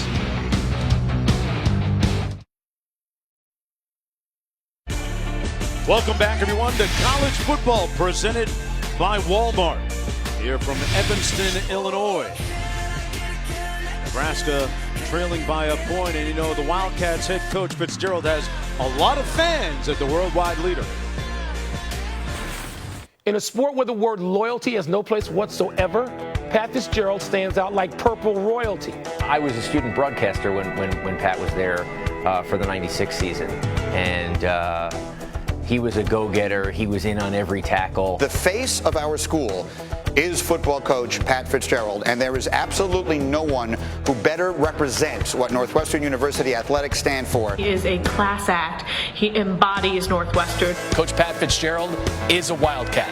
Fast offenses, good defenses for as long as we can keep them. Randy Scott saying, for as long as we can keep him. Well, Jim Phillips, the athletic director here at Northwestern, has Coach Fitz under lock for that 10-year deal that he recently signed. Good move for them. It's a smart move by them. Pat Fitzgerald is a fantastic football coach. I love his passion, his energy, and he's real. I mean, one of the more likable college football coaches you'll find anywhere in the country. Yeah, he sells the city of Chicago and this school as well as anybody does. Bolt on the run as we take a look at our first half stats, brought to you by Charles Schwab. A couple of touchdowns for Nebraska in the first half. The first one coming on the opening drive of the ball game by J.D. Spielman, and then a late scoop and score by Northwestern to take the lead. They're up by 1. Thornton fires complete to 84, Cameron Green. Green about 3 yards shy of the first down. One thing a bit concerning, Northwestern still not able to run the football. Just 22 yards rushing on 13 carries in the first half. And Pat Fitzgerald and his staff told us that a huge point of emphasis was for the offensive line, to really win the line of scrimmage and get this rushing attack going. We have not done that whatsoever to this point. 3rd and 3. Thorson just got rid of it, completes it for the first down. Out to the 41, Cameron Green with a nice catch. Well, the ESPN app now with ESPN Plus. You can stream college football all season long on ESPN Plus. So start your free trial today by downloading the ESPN app or visiting ESPNplus.com. Out to the 41-yard line, first down and 10 on the 14-yard gain. A little pressure coming by Nebraska. They didn't get there in time, but forcing the incompletion. Luke Gifford there covering Cameron Green. Cameron Green's really become, aside from Flynn Nagel, the number 2 option for Clayton Thorson. Former wide receiver, turned to tight end. Plays a lot of snaps for these guys and has a good knack for being able to get open in those intermediate throws for Mr. Thorson. 19-24, pretty impressive stats. But just one offensive touchdown in the first half. Off his back foot, wide open and incomplete at the 25-yard line. Kyrick McGowan couldn't squeeze it. Big hit delivered by Khalil Davis. Beats the offensive line, gets a nice hit on Clayton Thorson, but Clayton Thorson holds on to it and delivers a nice pass down the field, just out past the outstretched arms of Kyrick McGowan. Guy who had a 77-yard touchdown a week ago, a vertical threat. Like to see him come down with that football. Missed opportunity for the Northwestern offense. 3rd and 10. Another pressure coming. This ball might have been tipped, complete at midfield, and now down to the 42. Lees with the first down for Northwestern at the 41. An 18-yard pass and catch. Long throw for Clayton Thorson. Far hash all the way to the sidelines. Watch the control on the sidelines by Lees. Stays up, good balance, stays in bounds to get enough to move the chains. Comes out slinging again. Thorson taking a deep shot and intercepted at the 3-yard line by Antonio Reed. He tried to hit Holman on the play, but Reed came in and flew through the air for the pick. Clayton Thorson never saw the deep safety. Antonio Reed going to be playing up top. Never saw it. That's the 3rd interception of the season for Nebraska.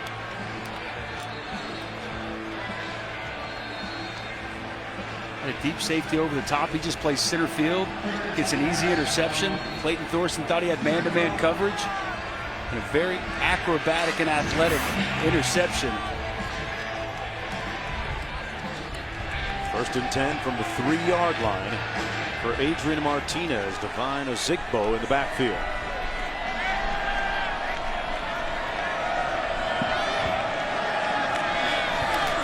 Ozigbo on the carry, out to the 6, picks up 3.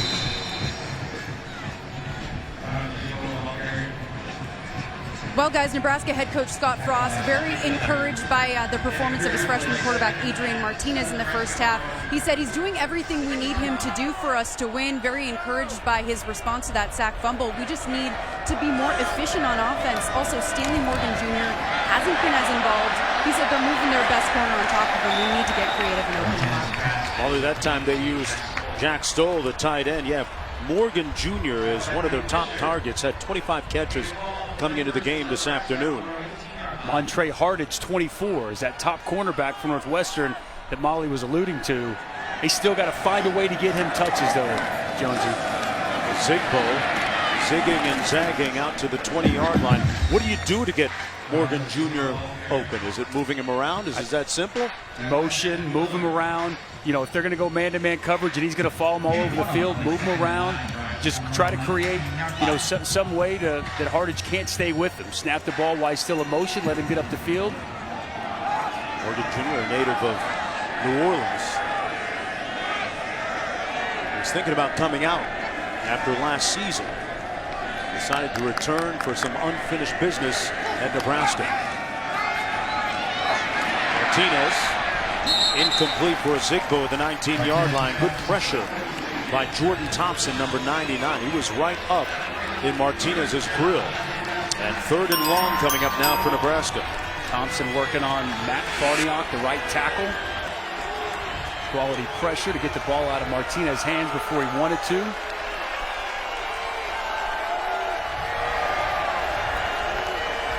Oregon is split into the boundary. Bottom of the screen. Also put him in the slot.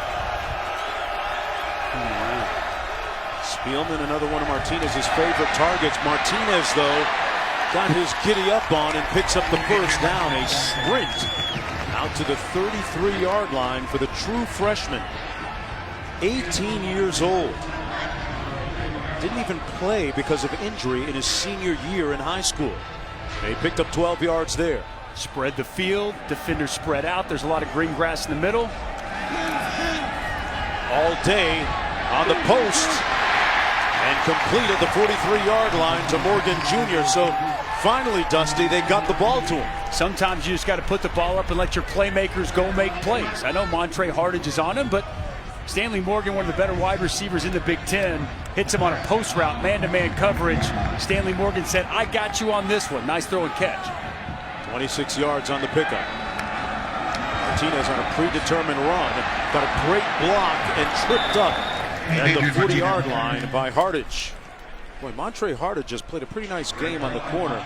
Number 24 right there for the Wildcats. Shut down corner. They'll play cat coverage. Put him on the opposing team's best receiver and let him run with him all throughout the afternoon. I'll tell you what, on a day like this, a cool day, he won't be cramping up like he did last week at Michigan State. Nice block on the edge, the pass complete, and all the way down to the 27-yard line. It's J.D. Spielman. Spielman picks up the first down. Continue to be creative. Work Spielman out of the backfield, throw a swing screen to him outside. You'll see Northwestern loses contain. They got two defenders outside, fights inside the block, and they allow Spielman to get to the perimeter and utilize his speed. Martinez keeps it and tackled at about the 21-yard line. Martinez had a play last week in that game against Wisconsin, similar to that, but closer to the end zone, where he simply made a move and outran the defender into the end zone to score the touchdown. Speed, dynamic player with the football in his hands. 2nd and 4. Ozigbo down to the 20-yard line. It'll be 3rd down.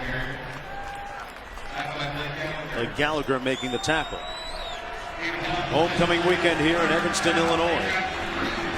The alumni looking to see the home team's first home win of the season.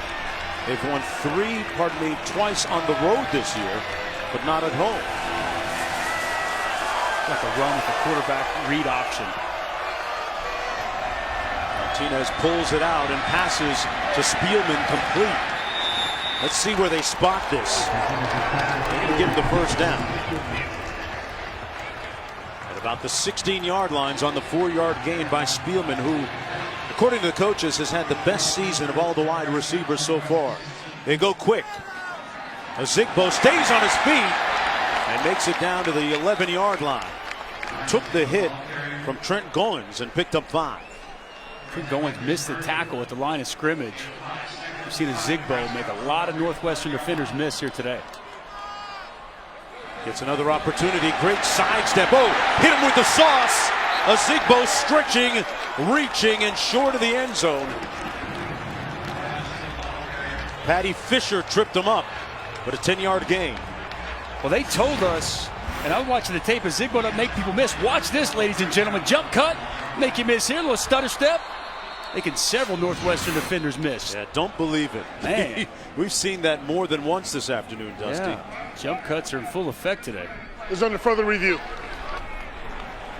We're going to look at the previous play to see where his knee touched. Ozigbo getting the windshield cleaned there by his teammate. We're going to see where the ball was in relation to the goal line on the previous play. He stretched it out. Sure did. As he was going down. One more look at it. If his knee touched before that or well behind him. But Ozigbo has run the ball 13 times for 90 yards today and has 1 touchdown. Boy, that was close. After review, the ruling on the field is confirmed. The runner was short of the goal line. First down. So with Washington out of the game and Martinez imploring passionately there in the huddle, Nebraska on the threshold of taking the lead here. 14th play of the drive coming up. And Pat Fitzgerald's defense seemingly on its heels a little bit here, Dusty. Yeah, this is the second time. Remember, to start the game, Nebraska took the opening possession right down the field. And here to start this second half, same thing for Nebraska. A lot of success on this drive that started all the way back at the 3-yard line. 1st and goal. Martinez is going to keep it. And he's going to be stopped up about 1.5 feet short of the end zone by Miller. Slammed up Miller out of Houston, Texas, making the stop on the play. There's Mike Hankwitz, the defensive coordinator, calling out the play. No gain on the play. Second and goal, Nebraska on the Northwestern 1-yard line. Impressive drive that started off on the 3-yard line. A run to the right, overloaded to the right with extra offensive linemen. That's exactly what they do, and touchdown, Ozigbo. He earned it. Took it to his right, ever so slightly, and Nebraska taking the lead. They went tackle over. They moved Brendan Hymas from the left tackle over to the right. They put Jack Stoll, the tight end, in left tackle. So you have an overload to the right. We've seen how physical and elusive Ozigbo's been today. Clearly, the senior 235-pound running back was going to get his opportunity to hit Pater. And that ties Ozigbo's career high with a couple of touchdowns in a game. Pickering missed a field goal a moment ago, but knocks through the extra point. Actually missed an extra point, and Scott Frost happy about the result that time. Homecoming weekend, and Pat Fitzgerald and Scott Frost looking for that W. Back after this.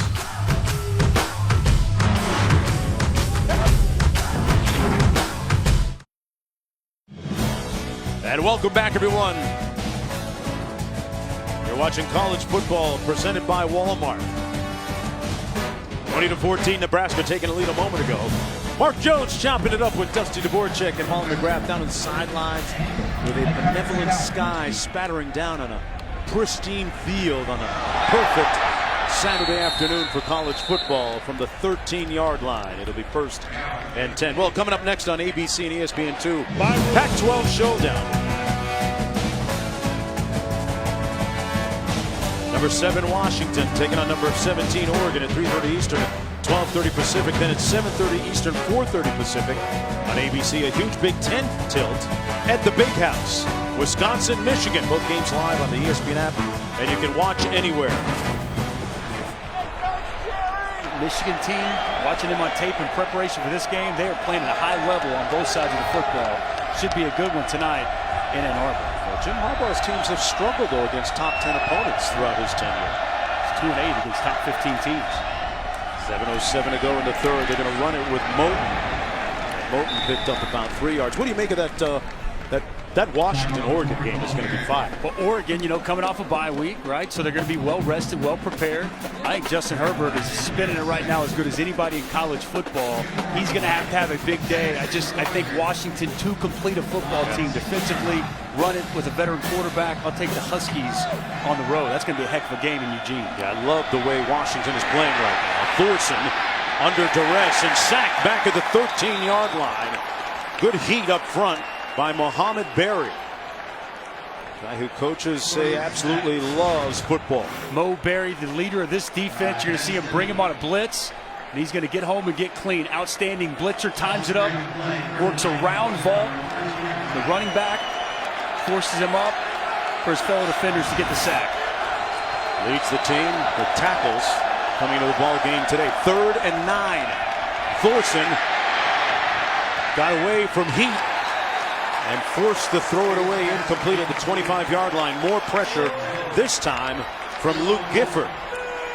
Luke Gifford's breaking out the pass rush moves today. Watch this spin move. He hits inside. Unable to get the quarterback down, but he hits him with a spin. Little okey doke. He's going to come inside. Whoa. Nice spin move. That's what forced Clayton Thorson to move off his spot, forced him to get a little uncomfortable and get that ball out of his hand. Not a sack, but a big-time pressure. What great footwork there by Gifford, the senior. Here's Spielman, flag down on the field. Spielman with a little bit of room, and still on his feet, finally tackled at the 32-yard line. Flag back at the 42, though.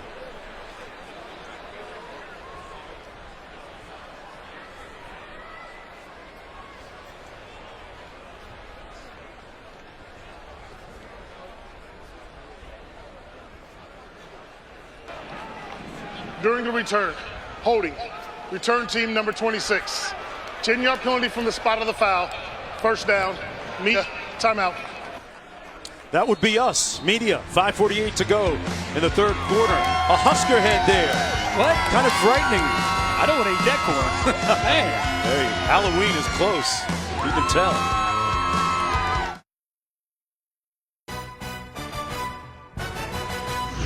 College football presented by Walmart on ABC is brought to you by the Ford F-150. It doesn't just raise the bar, it is the bar. And Coke Zero. You know, John Evans was one of the original founders of Northwestern University in 1851. He was named for the first board of trustees, president at the university. The city of Evanston was later named for him shortly after. In 1854, he became the second governor of Colorado from 1862 to 1865. As we take a look at our Pacific Life game summary, some of the pertinent points in the ball game so far. Boy, Nebraska racking up the yardage like they did, albeit in a loss against Wisconsin. You know, Northwestern obviously with 2 touchdowns, but one of those a defensive touchdown. So Nebraska defensively has really stepped up, playing their best game of the season to this point. And good news for the Huskers, Dusty. Maurice Washington is back in the backfield. Martinez flushed out. Waved his receiver downfield, but that pass going to be incomplete at the 33. Intended for Woodyard. Good pressure inside by Sadute Miller. Gets his hands on Adrian Martinez, but Martinez very tough to bring down in that pocket. He gets outside, gets the ball out of his hand. Best starting field position of the game for Nebraska. Martinez gets rid of it quickly to his tight end. Stoll made a nice move and is tackled right near that first down marker, and a good block by J.D. Spielman out front. Gotta love it when those receivers get involved. Especially when he's 5'9", 185 pounds. Doesn't care. He's a football player from a football family. I liked how Adrian Martinez dropped down to 3/4, flung that ball from a different arm angle to get it out to his tight end, the flat.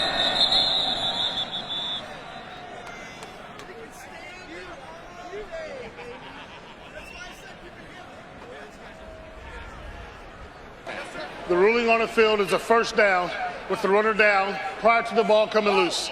It's under further review. Okay, so going to take a look at this one. Whether it comes over the top or from the side, Martinez has been on so far in the second half. Timeout. Timeout after this. Welcome back, everyone. After video review, they rule that it's 3rd down and 1 to go for Nebraska.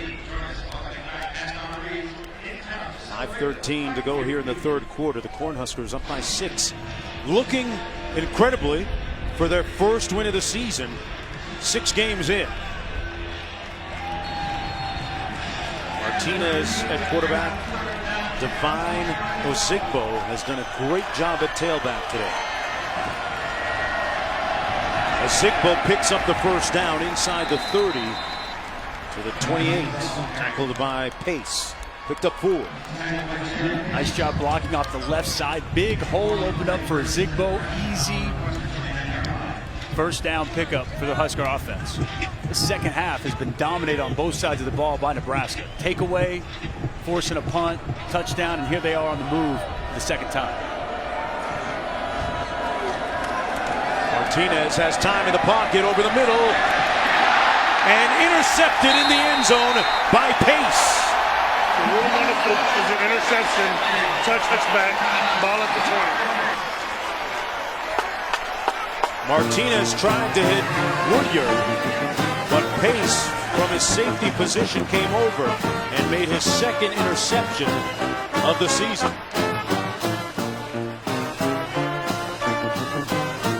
Just what the doctor ordered for the Northwestern defense. All right, let's take a look here. Safety, right? He's going to be right here, and he's going to work his way to the middle of the field. But as we roll this, Martinez frees it. Never looks. He looks here the whole way. Never looks back. And J.R. Pace gets an easy interception as he reads the quarterback's eyes and plays center field for the interception. See if the Wildcats can capitalize. Thorson over the middle, complete. Out to the 35-yard line. Jefferson on the reception for the Wildcats. Reed on the tackle for Nebraska. Clock running with 4:20 to go. Well, Mark, Clayton Thorson was calm and confident on the sideline. He told his O-line, we were in the same position last week and we responded well. You remember offensive lineman Tommy Doles told us Thorson's biggest improvement has been his vocal leadership. And that time, Molly tried to find Flynn Nagel. And Thorson has really responded well to adversity this year. He's thrown a lot of untimely picks, frankly, this season, but each time he's bounced back and composed himself and played well in the aftermath. Coach told us, very even kill on the surface, below the surface, internally very intense, but does a nice job with his teammates keeping his emotions in check. Green in motion that he sets. They ran a little power, little counter out to the 35-yard line. Ball brought down. Well, our Week 6 Monday Night Football game is an NFC matchup at Lambeau Field. 49ers taking on Aaron Rodgers and the Packers, 8:15 Eastern, 5:15 Pacific on ESPN. Also simulcast on ESPN2 in Spanish and available on ESPN app, so you can watch the game anywhere. Should I have said Lambeau Field? Yeah, there you go. There you go. Packers not very well looked upon around these parts, Jones. The Chicago guy, right? Yeah, I just mean here where we're at. I don't like the cheeseheads around here. Milwaukee Brewers winning last night. Pass complete. Thorson found his Mr. Reliable Nagel out to midfield, and a first down by Flynn Nagel. Brought down by Taylor. Clayton Thorson buying himself some time. Nebraska's going to dial the blitz. They're going to have pressure coming. Clayton Thorson rolling to his right. Flynn Nagel knows he's going to get open. Outstanding job by the senior quarterback making a play. Thorson with tons of time. Going to take off and slide safely at the 44-yard line. And Thorson might have hurt himself a little bit on the slide. Remember, he's coming off of surgery. And is still, by some estimation at least, getting back to 100%. They said that he was a month and a half ahead of schedule when the year started against Purdue. He was on a pitch count. He was sharing reps with TJ Green as he goes into a slide. It looks like he got kicked in the knee. He took a cleat to the knee. Doesn't feel very good, Jonesy. 2nd and 6. Hands it off this time to Moten. And Moten, let's see where they spotted it. About a yard shy of the first down. Boodle making the tackle. Let's take one more look Officials at timeout Thorson. For an offensive injury. Oh yeah, that left cleat by the defender got into his pant leg, and we have an injured player down in the field. That's Moten at the 41-yard line.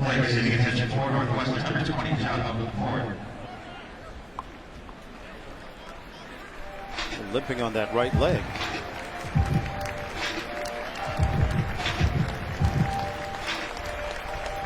Pat Fitzgerald told us that this was the hardest week of practice that they've had this year, and that was in part an effort to get his players' attention, knowing that maybe some of them might be looking at Nebraska's 0-5 record and thinking, hey, we got this. And not feeling too good about going on the road and beating a good Michigan State team, right? So it's kind of double, it's a double duty on that. You don't want to feel too good about after winning a game, how are you going to respond? And then, he knows this Nebraska team is far better than what their record indicates, and he wanted to make sure that these guys were focused and they approached this week the proper way.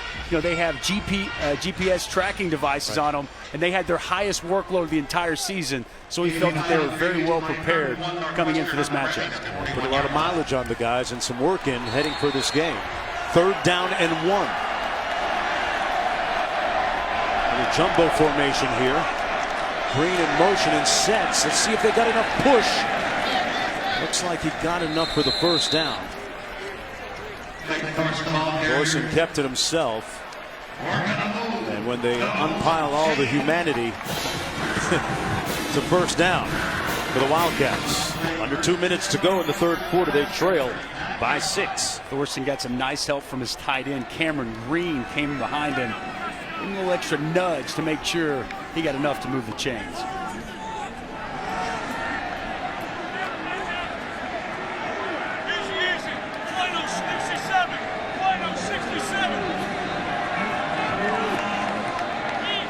Play clock at 5.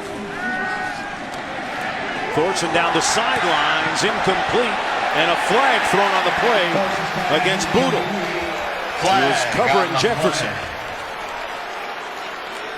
A lot of contact down the field. Boodle never turned around to make a play on the football, continue to contact the receiver. Pass interference, defense number 23. 15-yard penalty from the previous spot, automatic, first down. It's the right call by the official. Boodle has to turn back, make a play on the football. And he can't continue to contact the receiver that far down the field. Easy call for the official.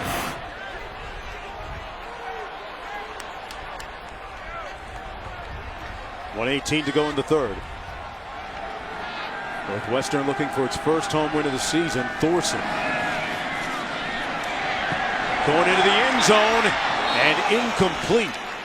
Intended for number 88, Skoranek. Lamar Jackson back there defending. Let's go back to the studio.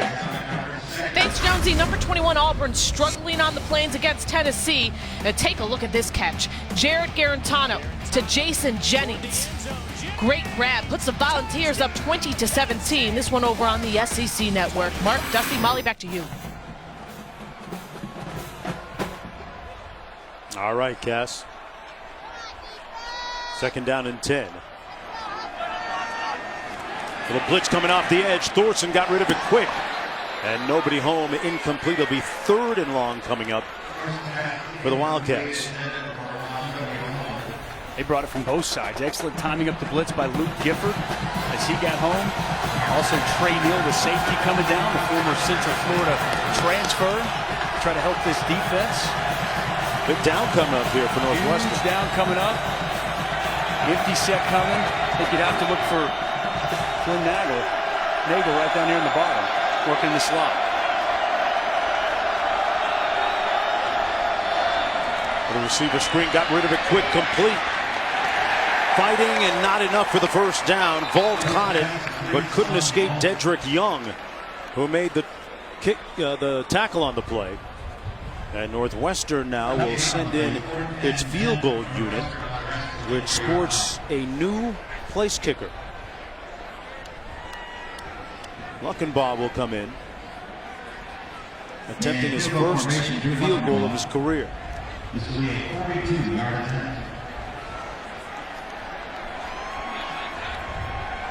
A walk-on kicker hooks it to the left. And the Wildcats come up empty on the drive. Don't get any points out of it. With 26 seconds to go in the third quarter. That one never had a chance.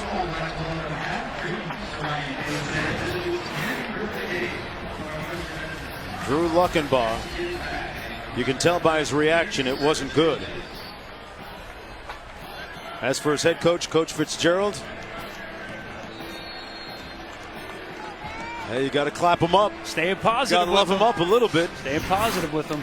He may have to rely on him once again before this game's over. 26 seconds to go in the third. Ozigbo got through the initial wave of tacklers, cuts it back. Ozigbo into Wildcat territory, still on his feet. Unrelenting and unstopping. Ozigbo with a 37-yard gallop. Ozigbo, it's been a heck of an afternoon for him. This offensive line blocking. Hits the whole downhill, little zig, little zag. It's all about Zigbo here this afternoon. I'm not listening to Troy Walters anymore about getting just 5. You put 5 on it. I put a lot more on it. This is the end of the third quarter. 3 quarters in the books. 15 minutes to play here in Evanston. And the question begs on homecoming, how much grit and determination and heart do the Wildcats have left going into the final quarter? More from Evanston after these messages and a word from our ABC stations.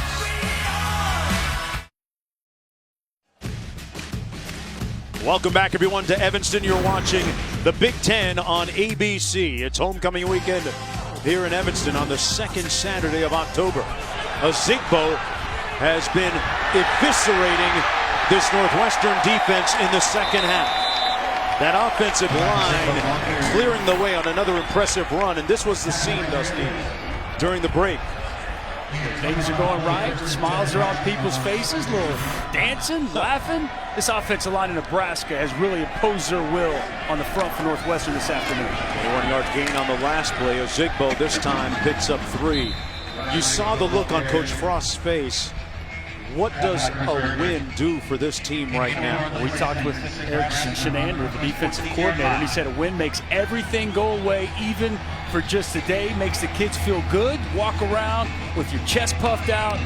He said, these kids, they need to feel that, and they're 14 minutes and change away from having that feeling. Maurice Washington back in the ball game. Little trips left formation. Washington in the backfield gets the call, sprinting through the hole and inside the 5-yard line to the 3.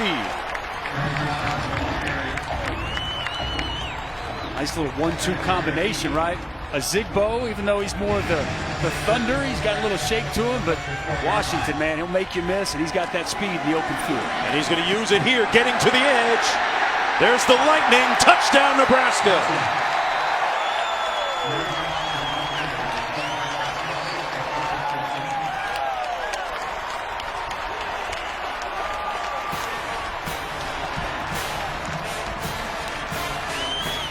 Washington with his first rushing touchdown of the season. The impressive freshman from Stockton, California. And they're going to go for 2 right now, it looks like.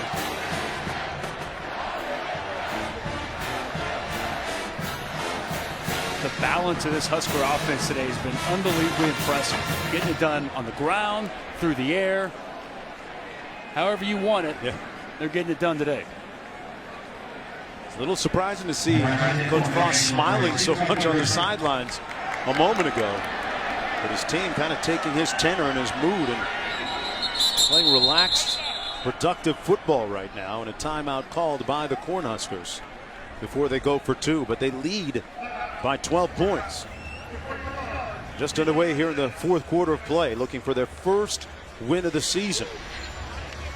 Nebraska has never started 0-6 in the school's football history. One more look at that touchdown run. What was the key here? Well, they get to the edge. Go ahead and roll that, guys. They do an excellent job getting to the edge. A missed tackle inside by Bergen. He tries to come underneath. And the speed for Washington to the perimeter allows him to walk into the end zone. 71, Matt Farniok with a good initial block at the point of attack. Chris Bergen, the linebacker, comes underneath.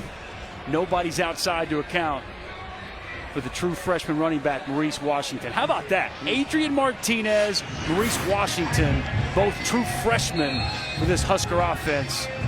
Nebraska fans going to be excited to see those guys for the foreseeable future. Watch Washington as he motions out, can still catch the football very well in the backfield. They go empty. Martinez can run it himself.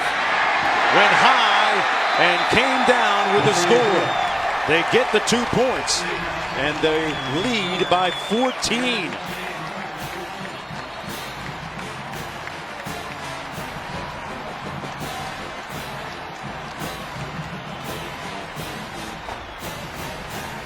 We talked about winning, and I always say winning is like a good deodorant, Dusty. It covers up a lot of stuff that stinks. And it's smelling pretty good for the Huskers when we come back.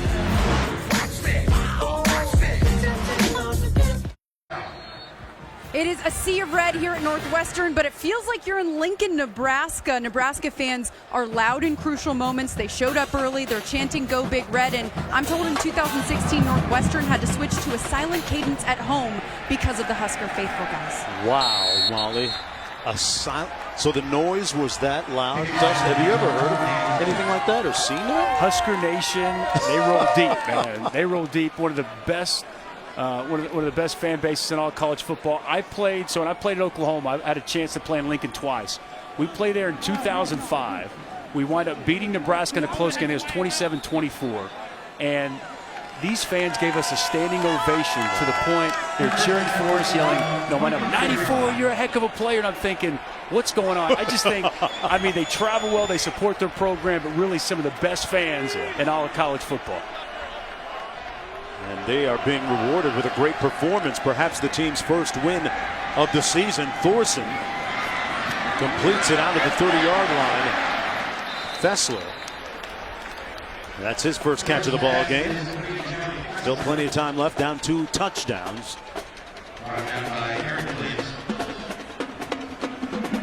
Got to get to work quickly, though, against a Nebraska defense in the big picture, which has been the story of this game.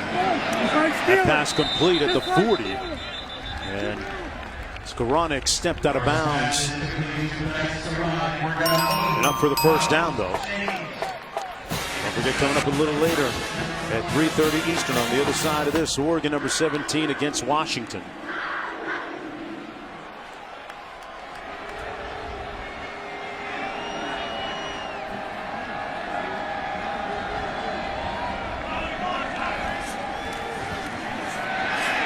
Thorson behind his receiver, incomplete for Volt.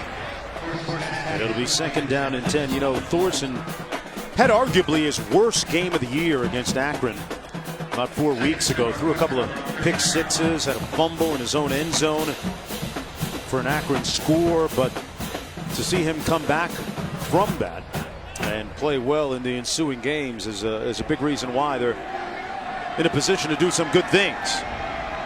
You got to get to work here, though. Pressure coming by Nebraska. Thorson caught by Nagel.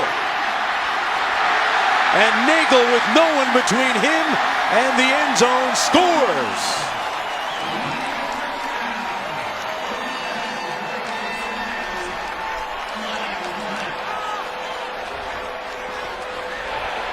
Prior to the pass, holding. Defense, number 24. That penalty decline, result of the play, touchdown. 61 yards for the touchdown. And Northwestern strikes quickly to answer the previous touchdown by the Nebraska Cornhuskers. Well, Jonesy, you mentioned Clayton Thorson and his poise, right? To be able to shake off bad plays. He showed poise in the pocket. Nebraska dials up a blitz. They're going to get it. It's going to get home. He's got to throw the football off his back foot. And he finds his favorite target, Flynn Nagel. That was a big and timely touchdown by Northwestern. A career-long reception. Fits his team back in it. Special connection between Clayton Thorson and number 2, Flynn Nagel. He beats man-to-man coverage once again. Excellent job tracking the football. And then it's heels to the field as Northwestern gives us a ball game late in Evanston.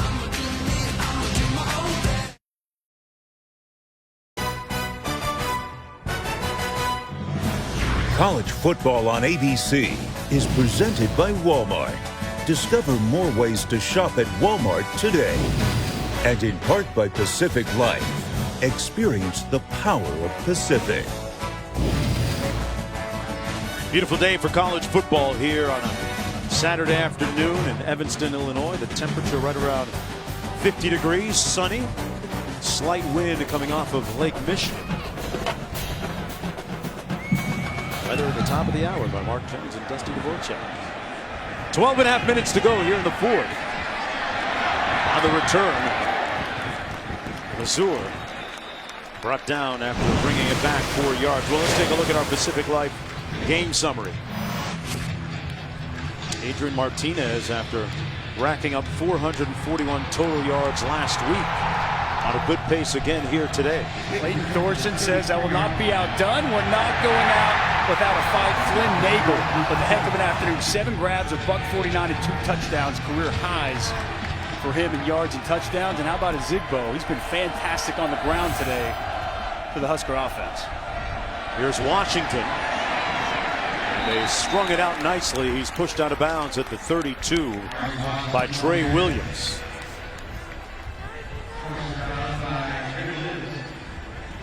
On the play, 2nd and 7, Nebraska. There's the strength coach from yesterday. How can you tell? Well, he's gunned up, isn't he? Man. Dude is swole. Washington out of the backfield showing off his receiving skills. Martinez's pass is 12 minutes to go. 3rd down coming up.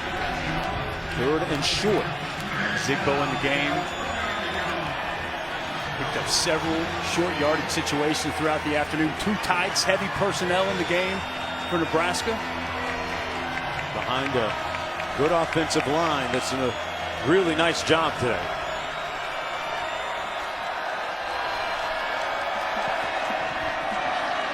Zigbo. Boy, that's going to be close. I'm not sure that he got it, that spot with the right foot. If it's there, it's going to be a little bit short. But I'm sure they'll measure anyway. Yep. Take a look at it with our line in it. Nice job at the point of attack. Northwestern winning the line of scrimmage. I don't see how they could say he crossed our line. And here's something to think about too. Nebraska's really struggled on 4th and short this year. 1 of 9 on the season for 4th down, one of the worst in college football.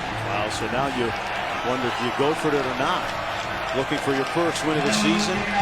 You're up by 7 points. I think you got to punt the ball. I think this is the right call by Scott Frost. As much as you'd like to say, hey, this is Nebraska, we've run the football. He disagrees with him. Well, he shouldn't disagree with him. You got to punt the, I mean, for the most part, I know that your defense just gave up a long touchdown, but you played relatively well all afternoon long. The last thing you can do is allow Northwestern a short field and the opportunity to tie this game up. Riley Lee's back on his own 15-yard line. Fans always want to go for it, Jonesy. I know. Until they don't get it, and they say, why'd you go for it?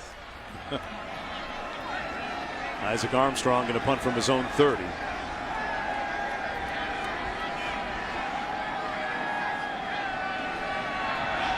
We're going to let it run down a little bit.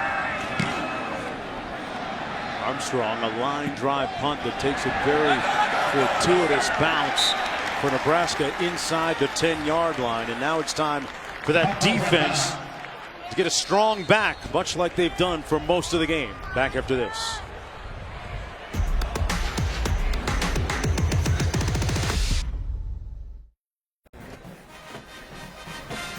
Welcome back, everyone, to Evanston, Illinois. Coming up next on ABC and ESPN2, a Pac-12 showdown. Number 7 Washington, number 17 Oregon at 3:30, 12:30 Pacific. Then it's 7:30 Eastern, 4:30 Pacific on ABC. It's a huge Big Ten matchup in the Big House. Wisconsin travels to Ann Arbor to take on number 12 Michigan. Both games live on the ESPN app. You can watch anywhere.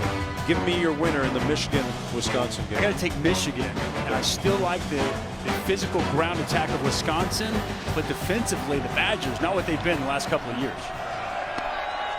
1st and 10 for Northwestern. At the end zone, Thorson into traffic, almost picked off at the 15, intended for Cameron Green. Let's check in with the studio. Thanks, Jonesy. Tennessee looking to snap an 11-game losing streak in conference at Auburn. Jared Stidham sacked, fumbles, and the football kind of bounced around like a pinball machine until Keller Crisp scoops it up to give Tennessee the 27-17 lead. Back to you guys. All right, Cassidy. Thorson underneath and juggled and complete to Skoranek.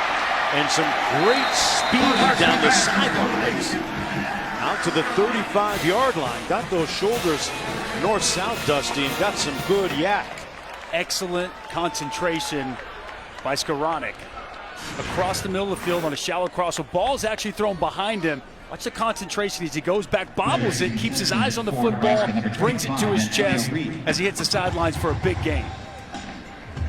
Antonio Reed a little shaken up down on the field for Nebraska. There he is. Backup safety behind Aaron Williams.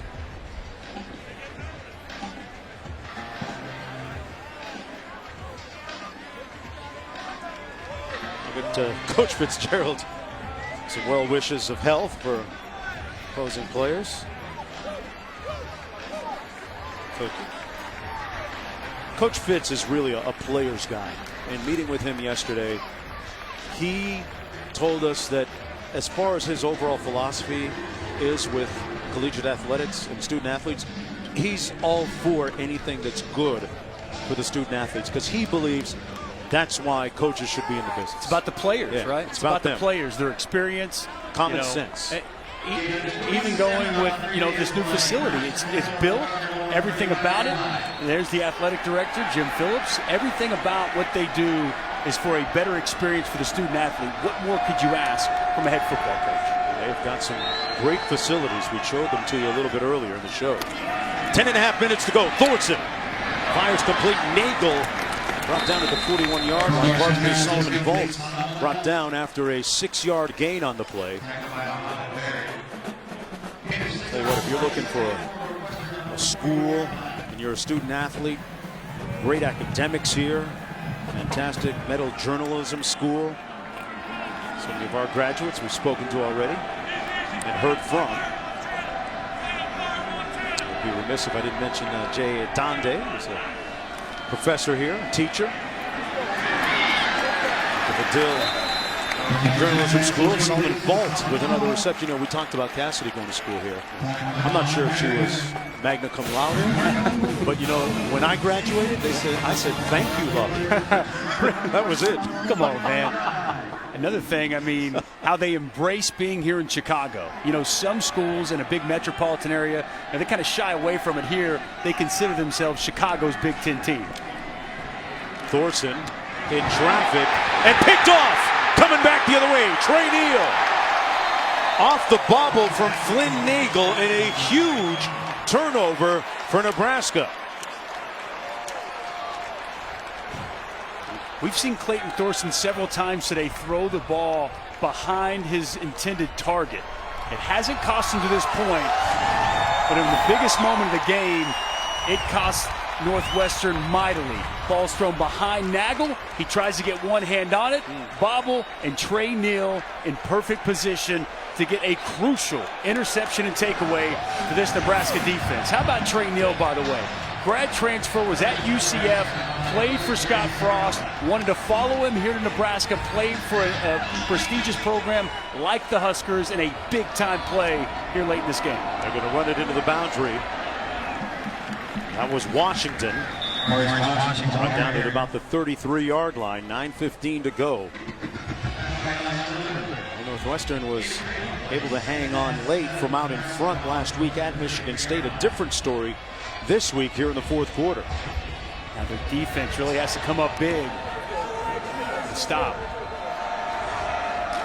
Martinez on a predetermined quarterback run. A nice surge between the center and the right tackle. And a nice gain. SportsCenter tonight after Crawford Benavidez on ESPN with Max and Stan, Teddy Atlas and Stephen A. breaking it down in the post-fight coverage. Also highlights from Brewers, Dodgers, Astros, Red Sox. SportsCenter on ESPN after the fight. It was basically a quarterback ISO that last play. They used the tight end as a fullback, lead up, big gaping hole once again. A nice pickup by the quarterback. Martinez underneath, complete at the 17-yard line. Martinez's pass is complete. Nice little scoop. Gain of 7 yards on the play. That was number 83, Brian Reimers. Cushion outside by the cornerback Trey Williams. Easy pitch and catch for Adrian Martinez.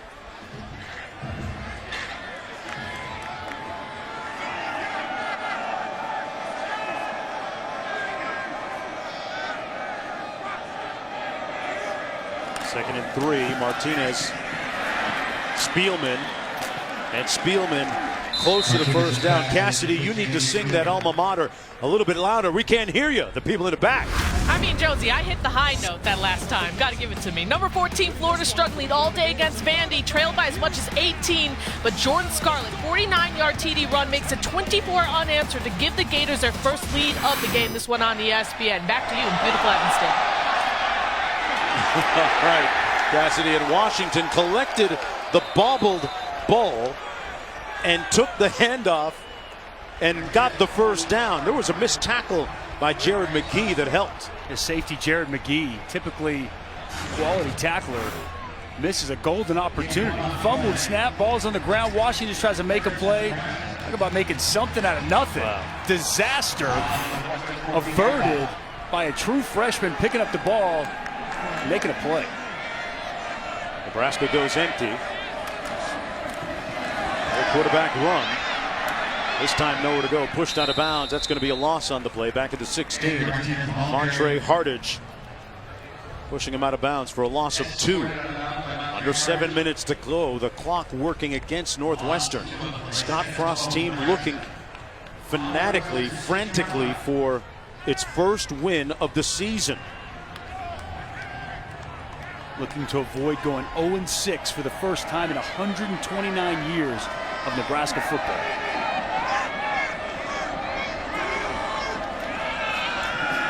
Martinez with all day into the end zone and incomplete.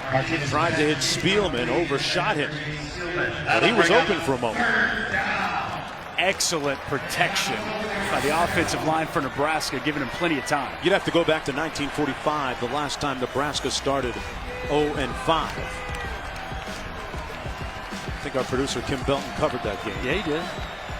He's aged well, Jones. He's aged very well. Hey, by the way, just a reminder, kicker for Nebraska has already missed an extra point and a field goal, so they're looking for 6, not 3. A good call, 3rd and 12. They're going to play it conservative, handing it off to Washington. A little bit of a surprise, perhaps. So now 4th down coming up. And Scott Frost with that freshman kicker, Barrett Pickering, coming onto the field well within his field goal range. He missed one from 45 a little bit earlier, though, as well as that extra point. This one will come from 34 yards out. 4 for 8 on the season. Pickering knocks it through the pipes. Picked the right time to make it with 5:41 to go, increasing the lead to 10. 5:41 away from victory number 1 for the Husker Nation.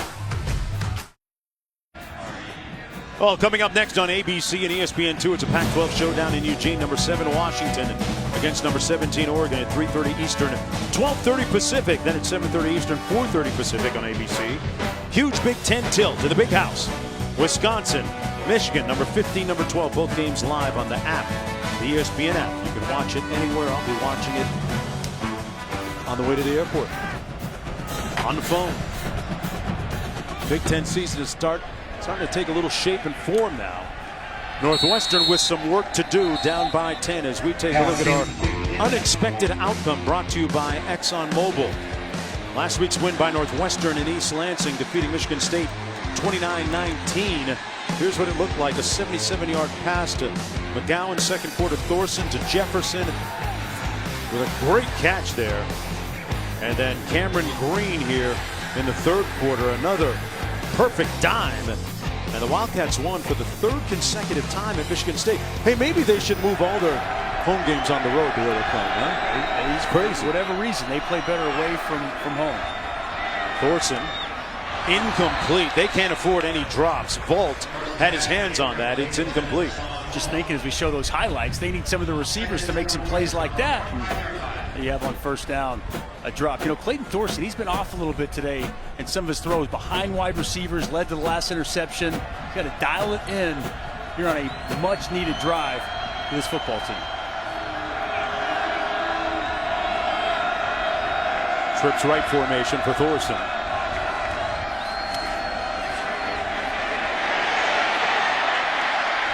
Gets on his horse a little bit and wisely throws it out of bounds. It'll be 3rd down and long coming up. Khalil Davis with the pressure in pursuit. On homecoming weekend, a little bit of buzzkill settling in here with time winding down in the 4th quarter. A moment of urgency and finality for Pat Fitzgerald and his offense here. Not often is in a crucial situation in a game like this, the crowd come to their feet, and it's the opposing fan base's crowd making some noise here.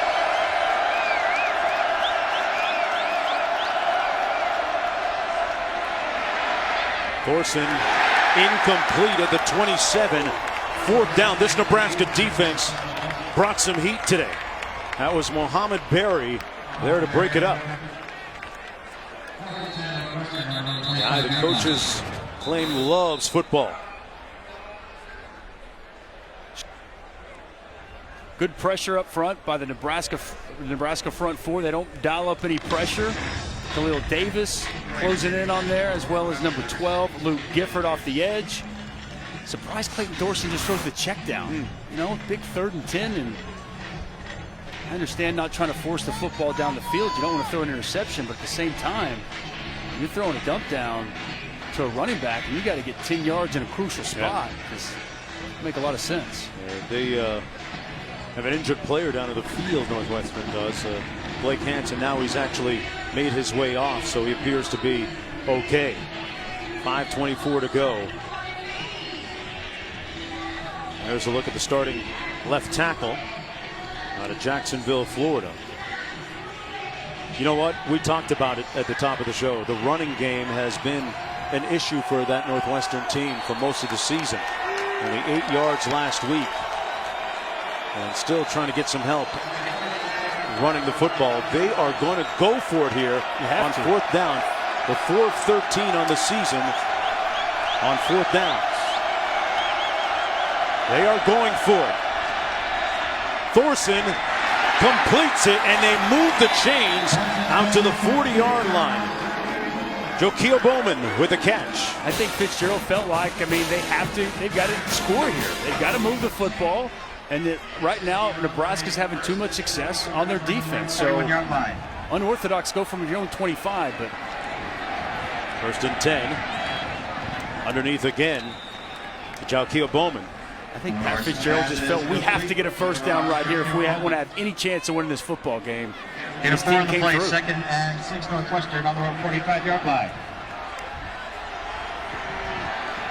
Joaquin Bowman split to the top of your screen, man coverage. Thorson looks his way. He's going to dial it up again. Incomplete, but that's going to be a flag. He was working against Boodle.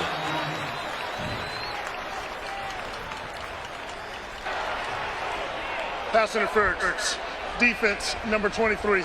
15-yard penalty for the previous spot. 1st down.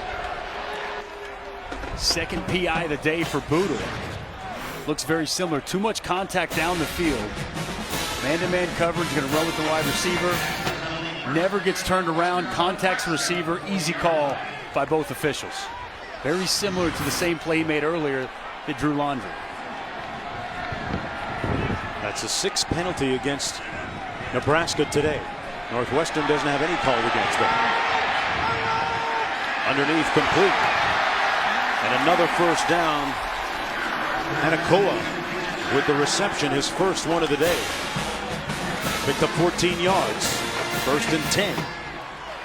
Quality pocket presence by Clayton Thorson, moving his feet, buying a little bit of time and waiting for his running back to get open. Little blitz coming off the edge. Thorson gets rid of it. And that's going to be grounding. It did not go beyond the line of scrimmage. Intentional grounding. Number 1 is in the area. 2nd down. Oh, okay, there was a receiver in the area. Hanakoa was standing about 3 feet from where the ball hit the ground. Heads up play by Clayton Thorson just to get rid of the football. No one accounted for Gift for 14. Trey Neal off the edge, brought the safety blitz. He gets it in the vicinity of Hanakoa. Who was on the ground, but nonetheless close. 2nd and 10. Thorson down the sidelines. Looked like he was trying to throw that back shoulder fade, incomplete for McGowan. Working against Lamar Jackson. 3rd and 10. 4:04 to go.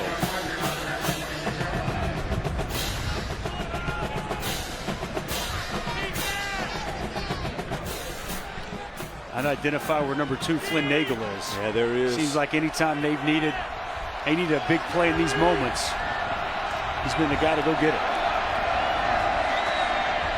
Thorson comes back that way. Surveys, now trying to take off. The ball comes loose. It looks like he threw it with his left hand. There's no foul for intentional grounding. Number 1 was in the area.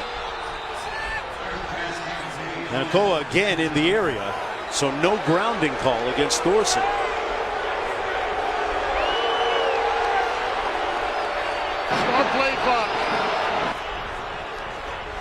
Once again, a heads-up play by Clayton Thorson. 94, Khalil Davis had a nice day today getting after the quarterback. Switches hands, throws it with his left. Time is out for defensive injury. We got a defensive player hurt on the field. That's Khalil Davis. So a timeout on the field with 3:51 to go. Reset the game clock to 3:58. 3:58.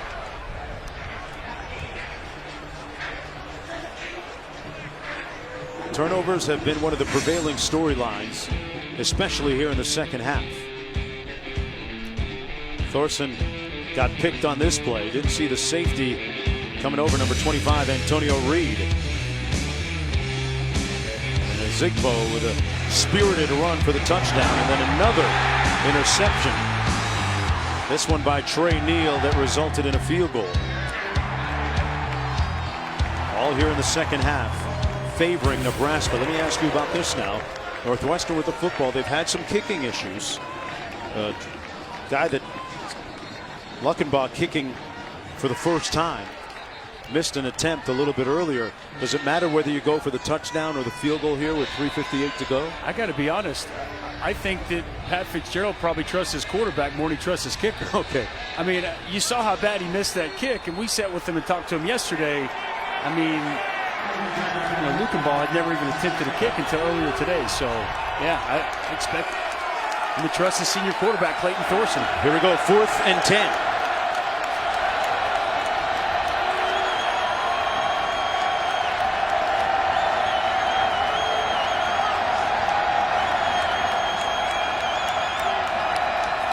Play clock at 14. No high safety. They're showing pressure. See if they bail out and they come. They're coming. Thorson given time. And there's his guy down to the 10, complete. The deuce, Flynn Nagel with the reception. And they keep drives alive. Eric Shenander, he dials it up, man. He brings everything in the kitchen sink. The pressure gets there, but Clayton Thorson stands strong in the pocket. And he finds his go-to man once again, beating man-to-man coverage. It's Flynn Nagel. Thorson back to pass again. Pass caught down to the 7-yard line. That was Skoranek again. Boodle with the catch.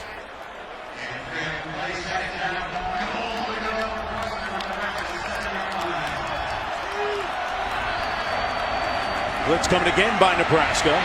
Thorson poised. And a late flag as Nagel was covered closely by Aaron Williams. It looked like Williams was draped all over him. It looked like he got there just a touch early. Pass interference.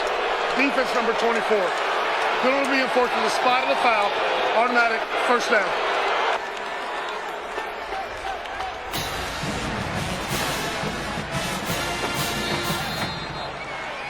Got there just a bit early. I mean, it wasn't much early. No. That was close to being really good coverage, but it did look like that right hand might have hooked him around the waist as he came in with the left just a fraction before the ball got there. Thorson has thrown for a career high 34-54 completions and attempts. One more time here into the end zone and incomplete. Lee's well covered that time. Deontay Williams providing the coverage. 2nd and goal, 3:08 to play. This is another area where not having a quality running game just kills you, right? I mean, right now the defense is basically aware of the fact they're one-dimensional. I mean, I think you have to be. I mean, you just have not seen Northwestern put much faith in the rushing attack so far here today. 13th play of the drive. Thorson sacked back at the 13-yard line by Luke Gifford again. Number 12, maybe their best overall player. And off the field, just unbelievable, really growing as a leader on that defense. I thought Clayton Thorson had J.J. Jefferson. I thought he had him, but he didn't throw the football. Or see Gifford come clean. Nobody touches him. I thought he had J.J. Jefferson. He just didn't pull the trigger. On 3rd and goal, Thorson over the middle. Incomplete. And that wasn't even close. Got to kick it this time. Got to kick it this time. I know that they're 2 for 2 on this drive for 4th down, both 4th and 10s, but now you are definitely in field goal range. Okay, I think you feel much better about where this placement of the ball is than you did earlier. So I agree with this decision to kick the field goal, make it a one-possession game, trust your defense to get the stop. Looking by him to attempt this field goal. 31 yards out, missed earlier from 42. They need this one. It's that simple. And he responds in kind. So it's a 7-point game with 2:27 to go. Can Nebraska close it out and earn their first win? Northwestern's defense needing to come up with a stop here on this next possession. They got all 3 timeouts. They can play the clock game, but obviously you're going to have to get a stop. And you would have to think here, a Zigbo, Martinez, the ground game for Nebraska has been so crucial for them today. Tell me about that offensive line of the Cornhuskers. For me, that seems to be the story of the game. The fact that they've moved it so well on the ground against a pretty good Northwestern defense. Very solid front. Again, I mean, they don't have dynamic playmakers, but they are solid across the front. And, you know, when I watch the tape getting ready for this game, this isn't the same Nebraska offensive line that I typically watch. You know, they're getting beat. They're not playing as physical. Tanner Farmer, as we just showed you right there, I mean, he's the leader. He's the tough-minded guy that runs that offensive line room. He's been fantastic up front. Gerald Foster, the left guard, Bo Wilson, Matt Farniok, Brendan Hymas. That group for me. Why has Nebraska had so much success today? Why have they been able to come in here to Northwestern and move the football almost at will? Those big guys up front. How about this? Onside kick. It looks like they're lining up for one here. Wow, they go for the onside kick, get the bounce, but recovered by Nebraska at the 47-yard line by Luke Gifford. Didn't quite get the carom or bounce that they would have desired, you would think. Dusty, that begs the question. With 2:26 to go, would you put a little bit more trust in your defense, or you go for it now with the onside kick? No, I would have kicked the ball deep, no question. I'm a little bit in shock right now that we just saw that. 3 timeouts, a defense has played well throughout the course of the season, and I just don't know. But clearly that shows Pat Fitzgerald not putting as much faith in his defense as what I would have anticipated. Well, we'll see if this Nebraska team can put this game on ice. They haven't won a game all season. They got a true freshman at quarterback, Adrian Martinez, from the 47-yard line of Northwestern. Nothing doing on first down as Zigbo will lose a couple of yards. And anticipate a timeout coming here by Northwestern, and they call it. Northwestern, it is their first charge, 30 seconds in length. From a field possession standpoint, I mean, even if you get a stop, you're going to have plenty of time, but you know, you're going to have to travel the length of the field to try to go score. Even if you get the 3 and out, you're going further, right? I mean, I even go back to, think about before the end of the half, right? They had the ball, 3 timeouts left. I think it was 33 seconds, and they basically elected not to try to score any points, not to try to move the football, utilize those timeouts, and here we see an onside kick when it seems like you should kick deep and just try to let your defense get a stop. I don't know. Pat Fitzgerald, as much respect for him as anybody in college football, but a little bit surprised by what we've seen at the end of the half and now here late in this football game. 2:21 to play.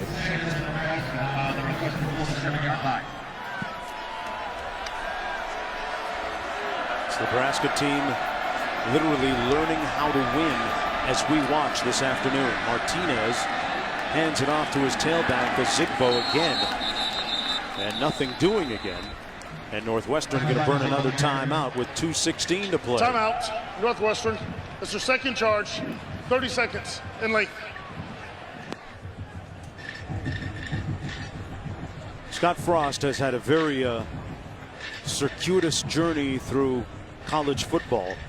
Beginning as a player, then a coach, player at Stanford,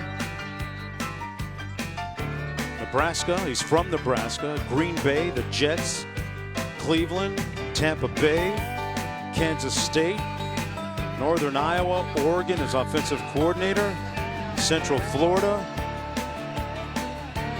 It's a lot of mileage. All roads lead to Lincoln, right? Yeah, there's one common spot there, Lincoln, Nebraska. Molly McGrath line. How about the influence he's had from those coaches? Man, impressive list of guys and giving him a lot of his traits as a head coach. 3rd and 10. Going to hand it off to Spielman, who makes it to the 44-yard line. So 4th down. They'll punt here. Miller making the tackle. Northwestern. And Northwestern burns its final 30 seconds timeout. in length. They got the stop they needed. Exactly what they wanted. Out of timeouts now and forcing Nebraska to punt the football. Going to be backed up on their own end more than likely. Isaac Armstrong, the Husker punter. He only used up 15 seconds in those 3 plays. So in that sense, a little bit of a win for Pat Fitzgerald in validation.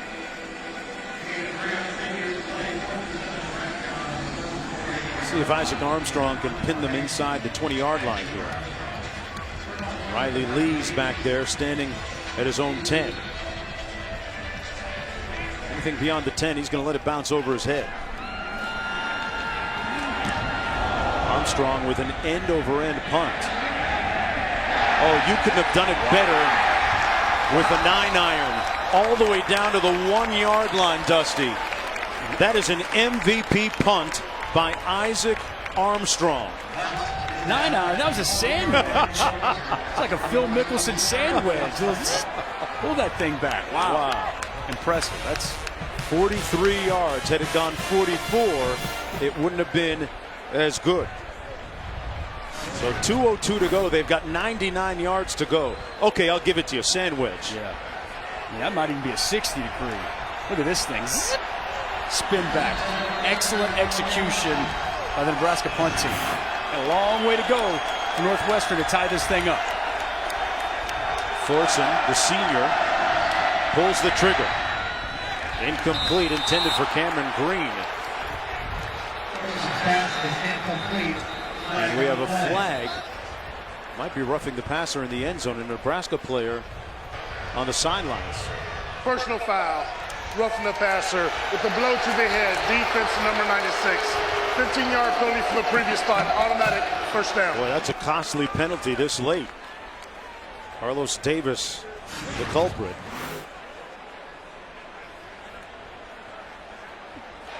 Timeout for defensive injury. Got to be smarter than that in that spot, man. Can't go anywhere near the quarterback's head. Costly mistake by Carlos Davis there. And that's one of their better defensive players, maybe their best, Luke Gifford, being tended to by the athletic training staff.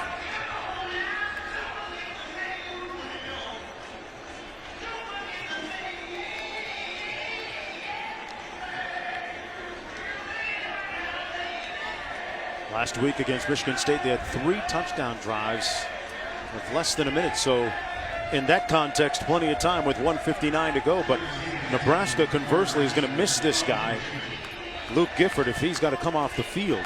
6'4" senior from Lincoln, Nebraska, has made some big plays for them today. And part of what Scott Frost is going through right now in the evolution of his team, Dusty, is them learning how to win, them learning how to finish in these kind of situations, right? Absolutely. I mean, the only way you learn how to finish is to do it on the field as a team. And it's not easy, right? As Scott Frost has talked to us about, and this season has bared out. Changing a culture, changing a mentality, learning how to win together the right way, the way Scott Frost wants it done. It's not easy. He claims it's all about the details. Under 2 minutes to go.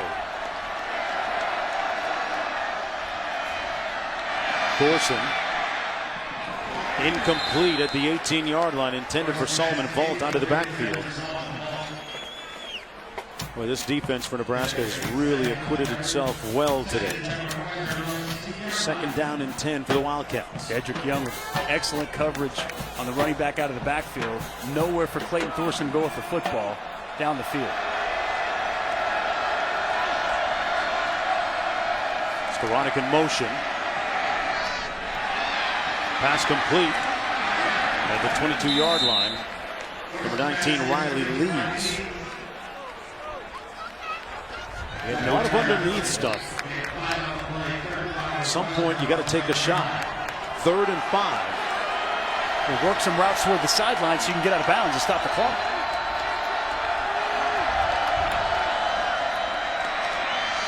Thorson with time. Pass caught. And a first down. That's Nagel out at the 33. No timeouts remaining. 1:21 to go. It's third down. You need to play. Who do you go to? Nobody else than Flynn Nagel. Wow. What a day he's had. Their leading receiver. It's going to be a false start on 70. Oh, wow. Slater jumps early.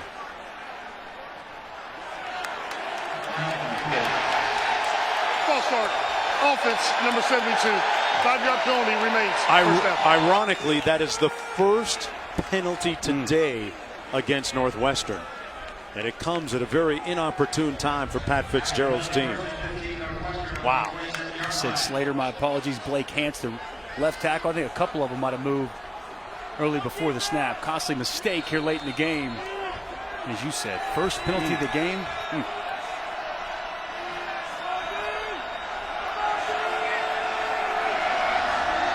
Clock running.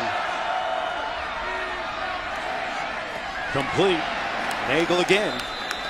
Brought down immediately by Deontay Williams. A 9-yard gain. You got to speed this up, Jones. They're taking way too much time. They're running out of clock, man. They got to go much faster. Not showing the urgency you would think with time running at 40 seconds to go. Thorson got his man. Flag down at the 45. Nagel pushed out of bounds at about the 32. I think it's going to be interference on 24, Aaron Williams. There's a lot of contact as that pass was delivered, and Flynn Nagel gets open. Holding.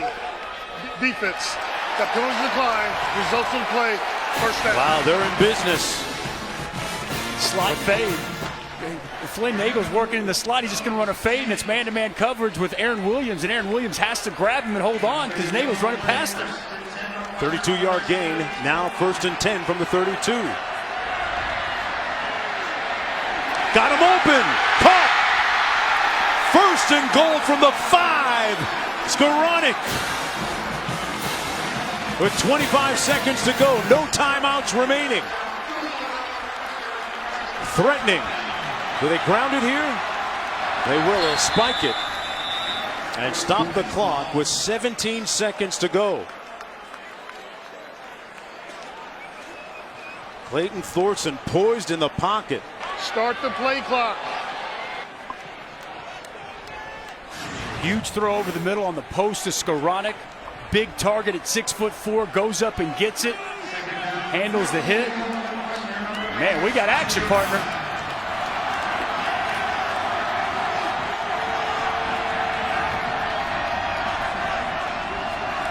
Little blitz coming. Thorson caught. Touchdown, Northwestern Jefferson. Wow, what a comeback.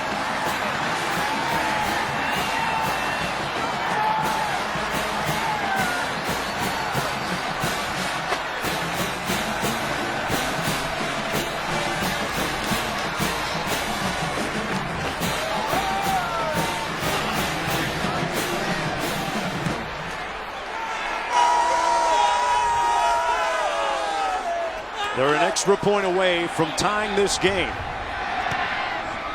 And we are knotted at 31.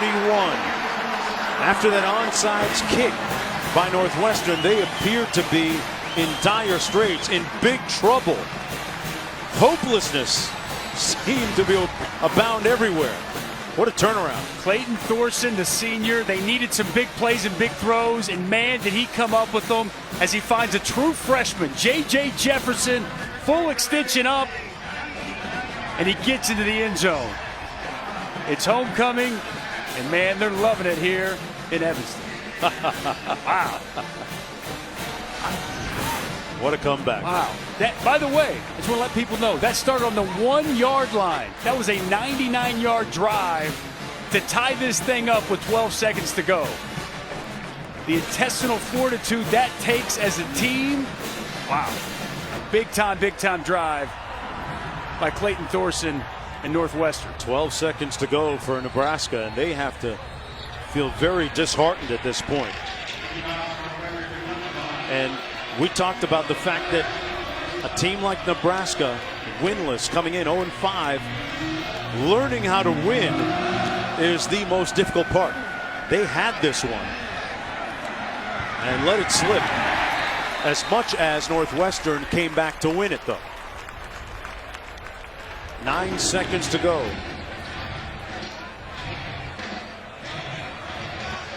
Remember, Pat Fitzgerald told us yesterday, well, we talked to players, we talked to coaches at Northwestern. They said, it's going to be a dogfight. It's going to be a Big Ten brawl. There's nothing going to be easy about this. And it's been everything. It's been that and some here this afternoon. Certainly has. Martinez going to take a knee, and we're going to go into overtime. Free football, folks.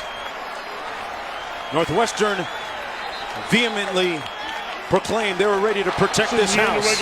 We'll see how they protect it on the other side. More from Evanston after these messages and a word from our ABC stations. Overtime, folks, coming up. Kevin Agati in studio reminding you can see Jake Browning and Washington at Oregon kickoff on ESPN2. And also you can see Memphis and UCF over on ESPN News.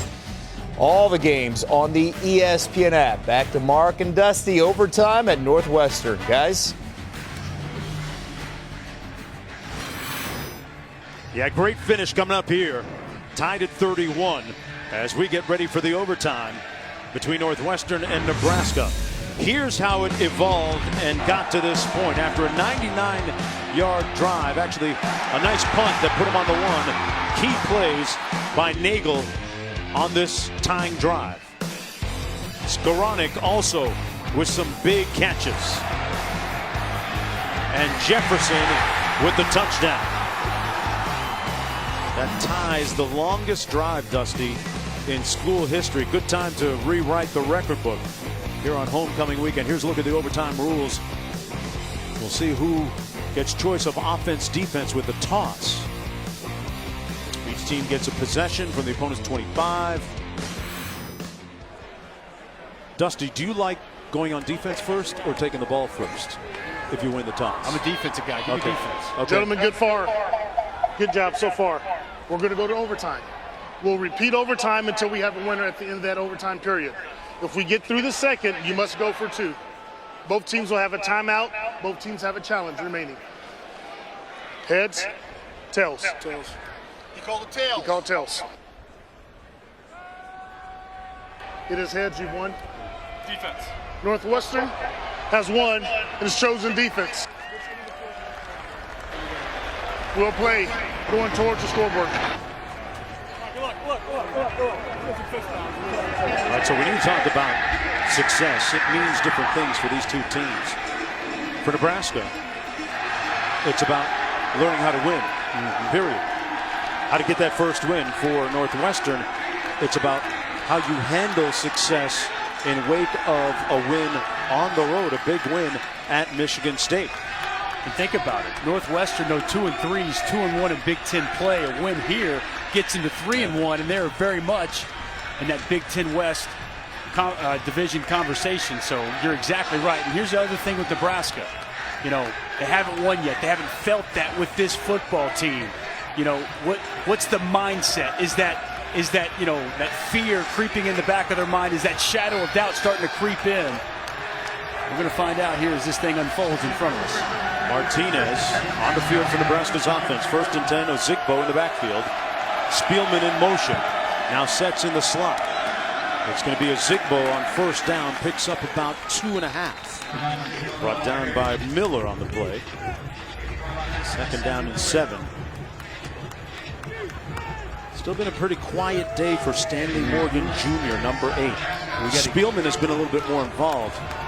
Got to give Montre Hardage a lot of credit on that. He's been duty on Stanley Morgan all day. Great point. Martinez gets it out on the edge to Ozigbo. Made a nice move. And no longer can we say Ozigbo doesn't make guys miss. About a yard short of the 1st down. Got a good block from Jack Stahl. And tight ends outside on that swing screen. Jack Stahl springs Ozigbo for a nice pickup. 3rd and short. And there was some movement on the right side of that offensive line. False start. Offense, number 56. 5-yard penalty remains. Third down. Scott Frost, the head coach of Nebraska, has been repeating over and over, we can't commit penalties. That's what's killing us. And with that, they'll move it back. It'll be 3rd down and 6. You go from 3rd and 1 to 3rd and 6 in this moment. Such a costly mistake by the right guard, Bo Wilson.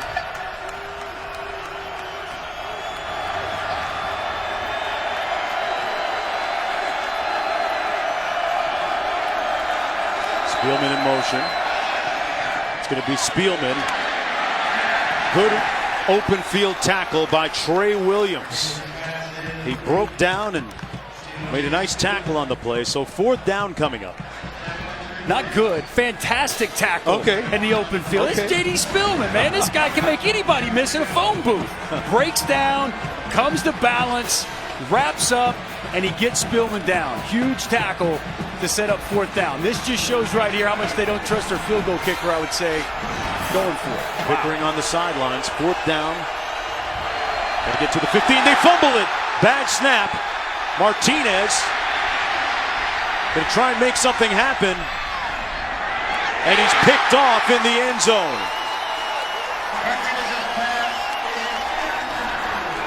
It falls apart for Nebraska as Pace makes the interception. So now Northwestern, the pressure off, able to hold defensively. First it was a false start on 3rd and 1. Set moves it back to 3rd and 6, and now it is a bad snap. On the ground, Tanner Farmer, he snaps and steps, doesn't focus on getting the ball to the quarterback, and it's just a scramble drill for Adrian Martinez trying to make a play. I still go back, I'm surprised they didn't kick the field goal. Right? I mean, again, now that makes them 1 for 10 on 4th down this season. Northwestern in prime position to steal this game. Orson hands it off. They haven't run it much. Solomon Vault that time got a couple of yards on the play. Their running game has been largely silent here this afternoon. They haven't run the ball that frequently. A total of 31 yards on the ground, matching the number of points they have on the board. 2nd and 8. Northwestern needs to get some yards because their field goal kicker, though he made one earlier, he's shaky as well. Nagel in motion on the jet sweep. He takes it, cuts it upfield, and makes it about to the 20. So it'll be 3rd and 5. Carson's pass is complete to Flynn Nagel. Tackle by Dedrick Young's is 2nd. Don't forget, folks, coming up after this game, Oregon and Washington, a big Pac-12 tilt. 3rd and 5. Well, it looks like they're playing for the field goal. Big personnel, 2 tight ends. Flynn Nagel is not in the game. All indications it's going to be a run or quarterback just centering the ball. Run to the left, get the ball centered. Green in motion. You're going to run it to the right side. That was Vault, so it'll be on the right hash. 4th and 4.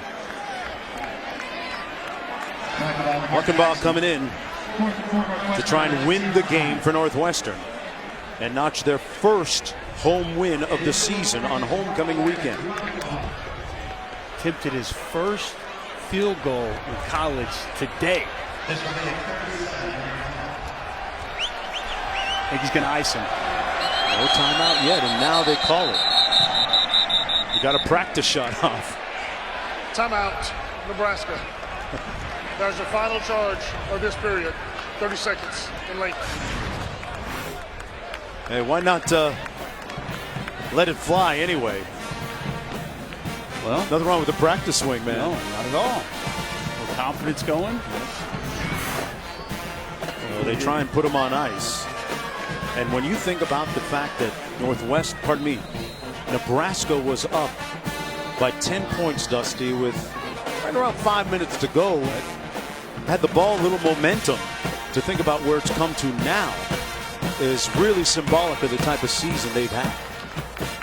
Don't take anything away from Northwestern. They've showed real fight, never gave up. I mean, even when they were backed up on their own one with no timeouts and 2 minutes to play, they continue to punch away. Here it is for the win. Luckenbach got it. Northwestern with its first home win on homecoming.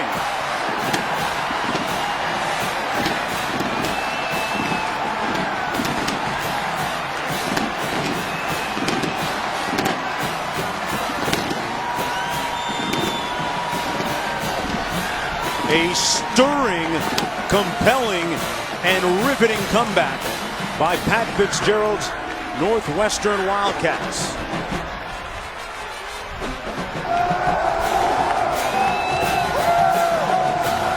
After the onside kick, it looked like they were finished. Conversely, for the first time in school history, Nebraska falls to an ignominious 0-6.